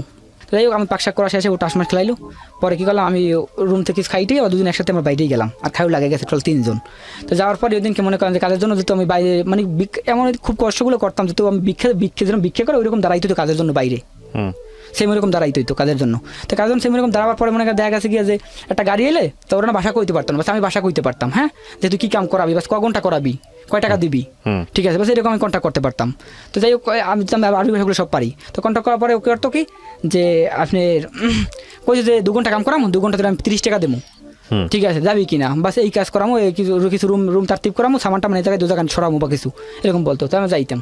তো এরকম কথা ওই দিনকে ন্যাশনালটা ছিল, ওই দিন কি মনে করেন যে হঠাৎ করে রুমে একটা লোক, রোডে বেশি লোক ছিল না, রোডে কিন্তু গাড়িও ছিল না, ঠিক আছে হঠাৎ করে একটা পুলিশের গাড়ি আসে কোত্থেকে জানো আপনি, পুলিশের গাড়ি ছিল আপনার একটা মাইক্রো বাস তো, আর কোনো পুলিশের কোনো স্টিকার ছিল না, বোঝা যাচ্ছে না পুলিশের গাড়ি না কিছু, ঠিক আছে। তো যাই হোক পুলিশের গাড়ি আসার পরেই আপনার ওই এক রোড থেকে আমাদের ক্যাম্পের অন্য একটা কোম্পানি গাড়ি আসতে আসে। তাই আসার পরেই আমাদের বললো কি আমি রাশিদুল কী করলাম, 2 জনে এতটাই ক্লোজ ছিলাম, মানে আধবান 2 জনে রোডের পাশাপাশি আটতে আসি। আটার ওই অন্য একটা কোম্পানি গাড়িতে আমাদের গ্লাস খুলে বলে গেল কি মাত্র 1 সেকেন্ডের মধ্যে যে তোরা দৌড়া পুলিশ আসছে, হ্যাঁ এখন রাশিদুল কইছে সুমন চল পুলিশ আইছে। আমি কই কোত্থেকে পুলিশ আইছে, লকডাউনের সময় বা কিছু বা রাস্তাঘাট কোনো গাড়ি নেই, পুলিশ আইবে কোত্থেকে, পুলিশে কী করবে? তখন কইছে না সুমন চল পুলিশ আইতেও পারে। তো যাই হোক আর ওই পুলিশের আমাদের সামনে একটা গাড়ি কিছুক্ষণ আগে একটা ব্রেক করছে, আমাদের সামনে একটা কিছুটা গাড়িটা আগে ব্রেক করছে। তো ব্রেক করার আমাদের সামনে কিছু লোক ছিল, ওর সাথে কথা কইতে আছে। তো কথা কইতে হওয়ার পরে আমি তো বুঝতে পারি যে পুলিশের গাড়ি বা কিছু, ঠিক আছে কারণ ওই যে পুলিশের গাড়ি ড্রাইভিং করছে না, ও ফলো করে রাখছে আমাদের 2 জনারে, জোরা কই যাইবে বা কিছু, ঠিক আছে। তো দেখ এটা করার পর আমি রাশিদুল কী করলাম, একটু রিল্যাক্সে মনে করেন 2 জন হাত পান দিয়ে আটতে রোডের ওভার সাইডে গেলাম, তো ওভার সাইডে যাওয়ার পরে পুলিশটা কী করছে ফলো করে রাখছে আমাদের, ফলো করে রাখিয়ে মনে করেন তো 1 সেকেন্ডের মধ্যে একটা গাড়িটা ঘুরে টান দিয়েই একটা ইশারা ছিল, ইশারা অমান্য করে গিয়ে আমাদের সামনে ব্রেক করছে। তো ব্রেক করে আমার আরবি জিগাইলো যে তোরা কই যাবি বা কে আইছিস রোডে, হ্যাঁ তখন আমি কইলাম যে দেখ যে আমি গরিব বা মিসকিন, হ্যাঁ যেমন আরবি ভাষা মিসকিন। তখন কইছে গিয়ে যে তাহলে মিসকিন তাহলে এখন কে রোডে নামছিস লকডাউনের ভিতরে বা কিছু, ঠিক আছে আর তুই জানিস না বাইরে কাম নিষেধ, তোর কোম্পানি যদি কোম্পানি কাজের জন্য তাহলে বাড়ি কাজ কে করবি, ঠিক আছে এটা ছিল ওর কথা। তখন আমি বললাম যে তাহলে আমি কী করতে পারি বা কিছু হ্যান ত্যান, তাহলে তুই কে আইছিলি? তখন আমি বলছিলাম যে না আমি কাজের জন্য নাই আমি এই মসজিদে আমি ওয়াশরুমে যাবো এই জন্য আসছিলাম। তখন ও কইছে আমি তোরা দেখছি তুই এখানে কাজের জন্য বসা ছিলি, তাহলে তুই আমি তো টাকা কেউ ওয়াশরুমে যাবি, এটা করার পরে কী করলো কয় যে আকামা দে, দেখো আকামা দিলাম, আকামা দেওয়ার পর কইতেছে গাড়ি ডালা খুলে দিচ্ছে, গাড়িতে ওঠ। তো যাই হোক গাড়ি ডালা খোলার পর দেখি কি যে আমাদের রোডে যত লোকগুলো ছিল আগে যে লোকগুলো আসছে মানে আমাদের রুম পাটা খাইলে আগে আসছে সবাই দৌড়ে নিয়ে আসছে। তো ওই গাড়িটার মধ্যে টোটাল আপনার 15 জন মতো লোক হইতো মানে ধরতো গাড়িটার ভিতরে। তো আমাদের দুজন থেকে কমপ্লিট করছে 15 জন আর কি, তো এরকম ছিল। তো এর মধ্যে এই খাইরুল যাবতীয় সব কিছু আমার ফ্রেন্ড বা আমাদের ক্যাম্পে সব লোকগুলো গাড়ির ভিতরে। তখন তো বাস কিছু করার নাই, কান্দাকাড়ি করা ছাড়া বা কিছু। তার সময় দেখা গেছে কি এরকম করতে করতে আমাদের কী করলো খুবই করলাম রিকোয়েস্ট করলাম না ছাড়লো না। ওর কথা ছিল যে না এই সরকার থেকে করো আর তাহলে তোদের বাংলাদেশ ছাড়া কোনো পথ ছিল না, তোদের এটা বাংলাদেশ যাইতে হইবে। তো এরকম করার সময় দেখা গেছে কি আছে চলে যায় আমাদের নিয়ে যায় থানায়। তো থানা নেওয়ার পরে দেখা গেছে গিয়ে যে 3 দিন আপনি কী করতো যে কোনো টেস্ট করাইলো। তো কোনো টেস্ট করার পরে আমাদের কোনো সার্টিফিকেট ভালো আসলো। তো ভালো আসার পরে আমাদের ওই সময় দিয়ে আমাদের থানায় নিয়ে গেল। তো থানায় নিয়ে 3 দিন রাখলো। আমাদের ধরছিল বুধবার দিন ধরছে। তো বুধবার ধরে থানায় 3 দিন রাখছে, শুক্রবার দিন তো রাখছে থানায়। তো রাখার পরে 3 দিনে কোনো খানা দিত না, কোনো খাওয়ান নাই। হ্যাঁ 3 দিনে কোনো খানা দিত না। তো আমি বাসা বাদ আমি খুব কইতাম যে তাহলে তুই 3 দিন খানা দিস না তাহলে মানুষ খাইবে কি? তখন কইতেছে গিয়ে যে খানা কি আমার টাকা দিয়ে দেবো, পুলিশ কইতে আছে। আচ্ছা তারপর দেখা গেছে গিয়ে যে যাও সৌদি আরব থেকে আমি ধরা খাইয়ে পরে মনে করেন জেল মেল খাটার শেষে আমি আপনি ওই রিয়াদে আপনি প্রায় টোটাল 1.5 মাস জেল খাটি। আচ্ছা তো 1.5 মাস জেল খাটা শেষে তো আমার ইমু হ্যাক করছে। তো আমার একটা ফ্রেন্ড ছিল, ওর নাম ছিল শাইন, আমি তো বললামই যে তোর বাড়ি ছিল পাবনা। তো ওই শাইন আমার ফোন দিত। তো শাইন ফোন দেওয়ার পরে ফোনগুলো ওর কাছে যাইতো।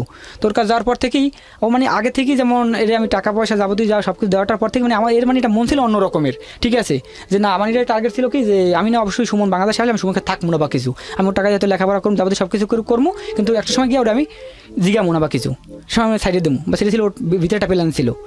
এটা করার পরে আমি মনে করেন যে বা ওখানে খুবই কষ্ট করি, যেমন 1.5 মাস জেল খাটি। 1.5 মাস 3 দিন সাথে পর খাওয়ান দিত, জেলখানা খুবই কষ্ট ছিল, উকুন ছিল, খুবই কষ্ট ওখানে। তো যাই হোক একটা সময় গিয়ে এলো যে এর আমি ফোন করি। তো ফোন করার পরেই জেলে বইয়া জেলখানা টাকা আর রাখার আগে আমি করছিলাম, আমার বোন আমাকে 70,000 টাকা পাইতো। তো 70,000 টাকা পাওয়ার পরে আমি কী করলাম, আমার বোনের কাছে 70,000 টাকা, আমার বোনে বলে সুমন আমার তো গলা অপারেশন হইব, তাহলে তুই আমার কিছু টাকা দে। তাহলে আমি বললাম যে ঠিক আছে আমার কাছে অল্প কিছু টাকা আমি বেতনও পাইছি, তাহলে আমি অল্প কিছু টাকা যদি থাকে জমাই আমি বাইরে থেকে ইনকাম করি, তোর আমি কিছু টাকা তোর আমি প্রায় 70,000 টাকা দিলে আমি 30,000 টাকা আমি তোর দিয়ে দেবো, আর বাদ বাকি 50,000 টাকা আমি তোর পরে দেবো। তো দেওয়ার পরে আমি যে টাকা যাই জমাই টাকাগুলো সবাই রুমে রাখি, টোটাল আমি 1170 রিয়াল সৌদির রুমে রাখি। হ্যাঁ আর আমার রুমে যত সামান টামান ছিল মোবাইল টোবাইল সব কিছু আমি রুমে ছিলাম, শুধু আমি একটা গেঞ্জিটা সিরে প্যানে আমি যেরকম বাইরে ইনকাম করতাম ওই রকম আমি ধরা খাই এরকম দিলে থাই। তো তারপরে কী করলাম, আমার একটা ছিল ফোরম্যান ছিল, যার নাম ডিউটি করতাম, ফারুক ভাই তার নাম। তার আমি ফোন দিলাম যে ফারুক ভাই আমি তো হয়তো বাংলাদেশে যাবো বা কিছু, আর এই সামানটা মাল রুমে আসলে তো আমি হয়তো পাবো না, তাহলে দেখা গেছে গিয়ে যে আপনি একটা কাজ করেন, আমি আমার লকারের ভিতরে টাকা রাখি 1170 রিয়াল টাকা, ঠিক আছে। আর আমার একটা মোবাইল কিনছিলাম অল্প কয়েকদিন, 3 দিনে একটা মোবাইল কিনতেছিলাম না এই মোবাইলটা। তখন ফারুক ভাই কইছে গিয়ে যে সুমন একটা এই তোমার ওয়াইফের নাম কি সোনিয়া? আমি কইছি আপনি ছিলেন কীভাবে? কয় তোমার ওয়াইফ কি তোমার ইমু হ্যাক করছিল? আমি কই কয় তাহলে তোমার ওয়াইফের সাথে আমার লাগে মেসেজ সেটিংয়ে কথা হয়েছে। হ্যাঁ তো তোমার ওয়াইফে জিজ্ঞাসা করছে যে সুমন কই আছে বা হ্যানতেন, আর সুমন রুমে কী রাখছে না রাখছে। তখন আমি বললাম যে সুমন রুমে টাকা গিয়েছে 1170 রিয়াল, বা টাকাটাই পাইবে আর অন্য কিছু পাইবে না, ঠিক আছে।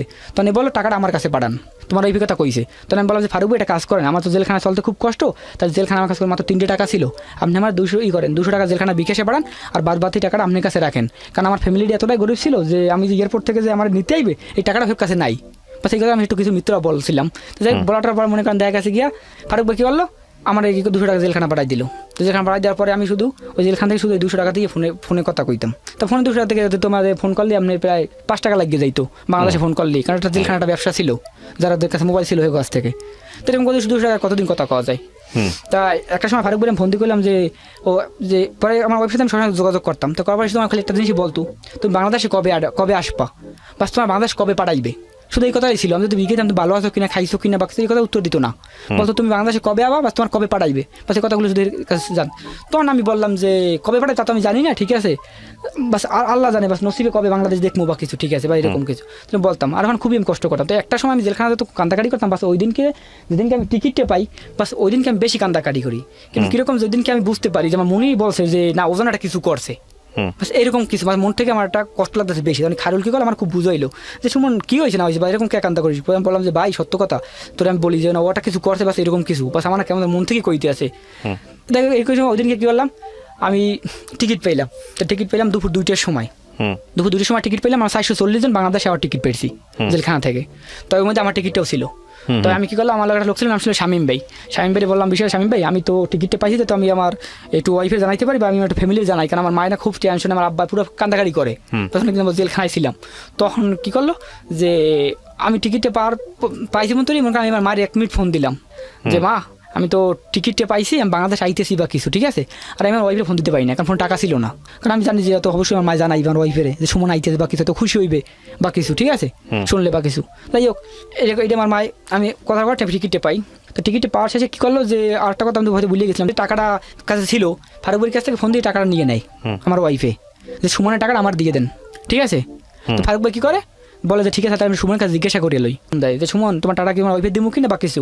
তখন এর লাগে আমার কিছু কথা হলো, এই বলে যে ঠিক আছে ফারুক বলছে টাকাটা অবশ্যই আমি আনি, কারণ একটা সময় দেখা গেছে যে রাত 2-3 বাজে তোমার ফ্লাইট করাই দিবে, ঠিক আছে? তখন দেখা গেছে ফারুক ভাই ডিউটি থাকবে, রুমে থাকবে, এখন ঠিক নাই, তখন তুমি টাকা পাবা কেমনে? তা সেটা কাজ করো, টাকা আমার কাছে ফারুক ভাই পাঠাইতে কও, তুমি আর পরে টাকা আমার কাছ থেকে নিও। হ্যাঁ, তখন আমি বললাম যে ফারুক ভাই ঠিক আছে, আমার ওয়াইফের টাকাটা চাইতেছিল, আমার ওয়াইফের টাকাটা দিয়ে দেন। তো কি করলো, ফারুক ভাই টাকাটা আমার ওয়াইফের দিয়ে দিল। তো দিয়ে আমার ফোন দিল, সুমন তোমার ওয়াইফের টাকাটা দিয়ে দিয়েছি এবং তোমার ওয়াইফের টাকাটা বুঝতেও পাইছে, হ্যাঁ সব কিছু প্রমাণ আমার কাছে আছে, এমনকি আমি কোম্পানির দিয়ে দেখাইছি যে সুমন টাকা আমি খেয়ে নাই, সুমন টাকা বাংলাদেশে পাঠাইছি, এটাই বলছে ফারুক ভাই, ডকুমেন্টগুলো ফারুক ভাই আমার দিছে। তো যাই দেওয়াটার পরে আমি এর একটা দিন বললাম যে এতদিন জেলখানায় ছিলাম, বাস একটা মিনিট আমার ফোন করতে পারতাম, তা আমি তো এতদিন জেলখানায়। তখন বলে আমার কাছে টাকা নাই। আমি বলছি টাকা নাই, তাহলে ওই কালকে তো তুমি প্রায় বাংলাদেশ প্রায় 18,000 টাকা মতো টাকা পাইলা, তো টাকা তুমি কি করলা? ফারুক ভাই দিল, কইতেছে গিয়া কি যে হে টাকা আমি করেছি, সব টাকা উড়িয়ে গেলাইছি, বিকাশে ব্যালেন্সে রাহি নাই। তখন আমি বলছি কি বিকাশ ব্যালেন্সে কে রাখো না, একটা সময় আমার কোন সময় আমি বাংলাদেশে আসি, তখন তুমি আবার বাজারে যাবো, তুমি আবার কি বিকাশ করবো, তার তোমার যদি ব্যালেন্স থাকে তুমি ট্রান্সফার করতে পারো টাকাগুলো। তখন কইছি না আমি কোনো টাকা রাখি নাই, এমনকি আমার সব টাকাগুলো আমি তুলিয়ে লাইছি। ভালো কথা, তুলিয়ে লাইছি, আমি কিছু বলিও নাই। আমি টিকিটটা পাওয়ার পরেই মারে ফোন টোন দিয়ে বলার পরে আমি বাংলাদেশে আসি। তো বাংলাদেশে আসার পরই মনে করেন বাংলাদেশে আমি 3:45 আমি বাংলাদেশে আসি। 3:45 বাংলাদেশে আসার পরই আমি এয়ারপোর্ট নামিয়ে সেনাবাহিনী ফোন থেকে ফোন করি। হ্যাঁ, তখন কইতেছে কি তুই বাংলাদেশে আইসিস, তুই বাংলাদেশে আইসিস? আমি তো মনে করি তুই মরছিস, তুই মরিস না? আমার ওয়াইফ কইতেছে। ফার্স্ট ডায়ালগ ছিল এটা? হ্যাঁ, ফার্স্ট ডায়ালগ ছিল। কত বছর পর বাংলাদেশে আসলেন? 3 বছর পরে। 3 বছর পর এসে এই পাইলেন তুই মরছিস কি মরছ নাই? তুই বাংলাদেশে আছিস, তুই মরিস না? তুই মরছিস। তখন আমি বললাম যে হঠাৎ করে কথা কে ওই এরকম কথা কে কও বা কিছু। তখন কই যে তুই জানিস না এটা শিক্ষিত মেয়ের রুচি কি, এটা শিক্ষিত পোলা। আমি কি অবশ্যই এটা শিক্ষিত মেয়ের এটা শিক্ষিত বা রুচি অবশ্যই হইতে পারে, কিন্তু এগুলো তোমার কে বানাইছি? বাস আমি বানাইছি, নিজে না খাইও আমি বানাইছি তোমারে। ঠিক আছে, তুমি তুমি কে কও, কে কও, কে কই বুঝতে আসিস না? 6-7 বছর তোর ফ্যামিলি মানে নাই, আমার মানে নাই, তাহলে আমি কি তার সে কি তোর সে কোনো অযোগ্য ছিলাম? তাহলে তোর ফ্যামিলি কে মানলো না? ঠিক আছে, তখন আমি বিষয় বলছিলাম যে তুমি যে আমার সাথে আসছিলা, তোমার ফ্যামিলি আমার মানছিল না, আর আমার ফ্যামিলি নাও মানো, আমি তো আসি, তখন তোমার ফ্যামিলি কথা এমন কে লাগবে? তোমার ফ্যামিলি এই বিষয়ে আমার ফ্যামিলি লাগবে, ফ্যামিলির সাথে তোর সাথে থাকা যায় না বা কিছু। আর আল্লাহ দিন যে সময় আমার কি শেষ হয়ে গেল, আর আমি আমার বাড়িতে বিষয়টা জানাইলাম বা কিছু, মানে হেরা শুধু একটা কথাই বলে যে বিষয়টা আমি তোমার আগেও কইছি, বাস আমার কথা বিশেষ করো নাই। ঠিক আছে, তাহলে এখন আমার কি করার আছে? ঠিক আছে, আমরা এমনকি সব কিছু না করছি, বাস আমার কথাগুলো হনো নাই, তাহলে নিজের পায়ে নিজে কুড়াল মারছো, বাস আমরা কি করুম? এটা ছিল আমার ফ্যামিলির কথা। যাই হোক, আমি কি করলাম, এরকম করতে করতে একটা সময় আসি বাংলাতে, আপনার ওই যে কোয়ারেন্টাইনের শেষে আমি কি করলাম, বাড়িতে আসি। তো বাড়িতে এসে আমার ফ্যামিলিকে আমার আব্বাই কি বললো যে দেখ তোরে, আর ওই সময় আমার সাথে দেখা করতে যায় আমার আপনার এই সেনাবাহিনী কোয়ারেন্টাইনে আমার ফ্যামিলি সবাই। তো দেখা করতে যাওয়ার পরে মনে আমি না বাস কার কাছে কি কৈফত আমি বলতে পারি না যে আমি ওরা খাই আসছি বা কিছু, বাস আমি এতটাই কষ্ট করি। ঠিক আছে, পড়ার সময় দেখা গেছে গিয়ে যে আমি কি না সেহাদিক তাকাই না, বাস না খাই শুধু আমি কানতে আসি যে আমি কি ভুলটা করলাম। ঠিক আছে, বছর পরে আসছেন, কয় টাকা নিয়ে আসছেন? আমি আমার কাছে কোনো টাকা নাই, 0 পয়সা। কত বছর ছিলেন দেশে? 3 বছর। এইটা একবারও আসেন নাই? 3 বছর একবার আসি নাই। কত টাকা কামাইছেন 3 বছরে? 3 বছরে আমি 9 লাখ টাকা মতো ইনকাম করছি। এই সব কি বউরে দিয়েছেন আর পরিবারে দিয়েছেন? হ্যাঁ, পরিবারেও দিছি, এমনকি আমার ওয়াইফেরও দিছি। আচ্ছা, তারপর আমার এই কথাটা বলার পরেই আমি তখন কি করলাম, আমি আবার সবাইকে দেয়াটা করে আমি চলে গেলাম। চলে যাওয়ার পরে কি করলো, আমার আব্বাই আমার 4,000 টাকা দেয়। হ্যাঁ, ওই সেটা পাইনি কোয়ারেন্টাইনে বইসা, যে সময় তুই টাকা দিয়ে মার্কেট করে বাড়িতে আইস। তখন আমি বলছি না, আমার কাছে টাকা লাগবে না, আমার কাছে তো টাকা আছে। মানে বলছি টাকা কই পাবি? কারণ ওই যে আমি আগে আমার ওয়াইফের আমি 18,000 টাকা দিয়ে রাখছি, বা আমি অবশ্যই টাকাটা পামু, সেই টেনশনটা আমার ছিল। টাকাটা এখন কিছু কন্ট্যাক্ট করেছিল যে ওখান থেকে তুমি আর কিছু টাকা দিও। তখন বলছে ঠিক আছে, তোমার আব্বাই সাথে তোমার ইয়ে আনতে যাইবে, আমি তোমার 10,000 টাকা পাঠাম, তুমি মার্কেট করে বাড়িতে আইও। এটা ছিল ওর কথা। তো যাই হোক, আমি টাকা আসায় বসে আছি, আব্বার টাকাটা আমি নিলাম না, তারপর আমার খুব জোর করে কয়েকবার টাকাটা দিল, তারপর টাকাটা আমি নিয়েছি। তো নেওয়ার পরেই মনে করেন যে এর সাথে আর কোনো কন্ট্যাক্ট করতে পারি না, আমার ফোন টোন যাবতীয় সব কিছু ব্লক মারি দেয়, আর কোনো আমার কোনো যোগাযোগ নাই, কিছু নাই। তাই না থাকার কারণে আমি 14 দিন শেষে আমি বাড়ি যাই। বাড়িতে যাওয়ার পরে আমার আব্বাই বললো কি যে ছোটোকাল থেকে যা ভুলগুলো যা করছিস বা কিছু, বা ছোটোকাল থেকে তো হয়তো আমার কথাগুলো শুনিস নাই, তাহলে এখন তুই আমার কথাগুলো শোন। আর তুই আমার কথা যদি আমার না শুনিস, তাহলে তুই যে 5 লাখ টাকা আমার কাছ থেকে নিয়ে গেছিস, টোটাল এখন তোর 1.5 লাখ টাকা বাকি আছে মানুষের সুদের উপরে, বা সেই টাকাগুলো তুই দিতে পারিস নাই। ঠিক আছে, বা সেই টাকাগুলো তুই আমার নগদে দিবি, আর তুই আমার কথাগুলো শুনবি। আর যে দেখ যে তোরে ফালাই দিয়ে গেছে, যে তোর এত একটা বিপদের সময় ফালাই দিয়ে গেছে বা কিছু, হ্যাঁ, আর যদি তোর কথা যদি সত্য ভালোবাসেই থাকতো, বা যদি সত্য ভালোবাসতো তোর ফালাই দিত কোনো সময়, যার জন্য এত কিছু করছিস, তাহলে তুই কি করবি? এখন তুই নিজে ডিসিশন নিবি, তুই নিজে কি করবি? তখন আমি কি করলাম যে আমি আর কি করতে পারি বা কিছু, আমার মাথাগুলো মানসিক সমস্যা বা কোনো কাজ করে না বা কিছু। তখন বলে গিয়ে যে একটা কাজ কর, তুই ওর নামে মামলা কর, তুই না মামলা করে দে, তুই যদি মামলা করিস তাহলে আমার কিছুটা বুঝলে, তুই যদি মামলা করিস তাহলে তুই ফেরত পাবি। ঠিক আছে, তো আমি যেরকম বলি এরকম মামলা করি। তাই হোক, মামলাটা করার পরে আপনি প্রথমে করেন? হ্যাঁ, মামলা আমি প্রথমে করি। তো করার পরেই আর ওর মধ্যে আমার কিছুটা দিন আমার একটা ইচ্ছা ছিল যে অবশ্যই যে যারে আমি এত ভালোবাসি, যার জন্য আমার সব কিছু আমি ত্যাগ করছি, বা আমি এতটাই ভালোবাসতাম, তো আমার সাথে একটা প্রতারণা করার অবশ্যই একটা কারণ অবশ্যই আছে, বা কারণটা খুঁজতে হইবে, বাস কারণটা কি। তখন আমার টার্গেট ছিল যে এই যে ফোনটা ইউজ করে, যে ফোনটা আমি কিনে দিয়েছিলাম স্যামসাং, তো এই ফোনটা আমার টার্গেট ছিল নেওয়ার, যে ফোনটা আমি যদি নিতে পারি বাস অবশ্যই আমি জানতে পারলাম যে কার সাথে কথা কয়। ঠিক আছে, তখন আমি না এই ফোনটা পিছিয়ে বহুদিন ঘুরি, বা সেই ফোনটা আমি পাই না, টোটাল 4 মাস এই ফোনটা পিছিয়ে আমি ঘুরি। আচ্ছা, তা ঘোরার পরেই 4 মাসে একদিন আমি অবশ্যই আমি একদিন সাকসেস হই, ফোনটা আমি নিয়ে যাই। কীরকম নিয়ে যাই, যে তো কী করছে মেলা করে বাড়ি থেকে ঢাকায় আসবে, তো এই সময় পথে বই ফোনটা আমি টাইনে নিয়ে যাই, আমার ফোনটা। তো নেওয়ার পরে কী করি, আমি ফোনটা কী করলাম, আমি আপনি ফোনটা নিয়ে ঢাকায় চলে আসি। ঢাকায় আসার পরই মনে করেন যে ফোন, আর এই ফোনটা নেওয়ার পরে কী করলো, কিছু পোলা ফান্টান যাবতীয় সব কিছু লেখার মধ্যে কিছু পোলা ফান্টান নিয়ে আমার নয় আমার পিছিয়ে গিয়ে লাগাই দিল, বলো ছিনতাইকারী।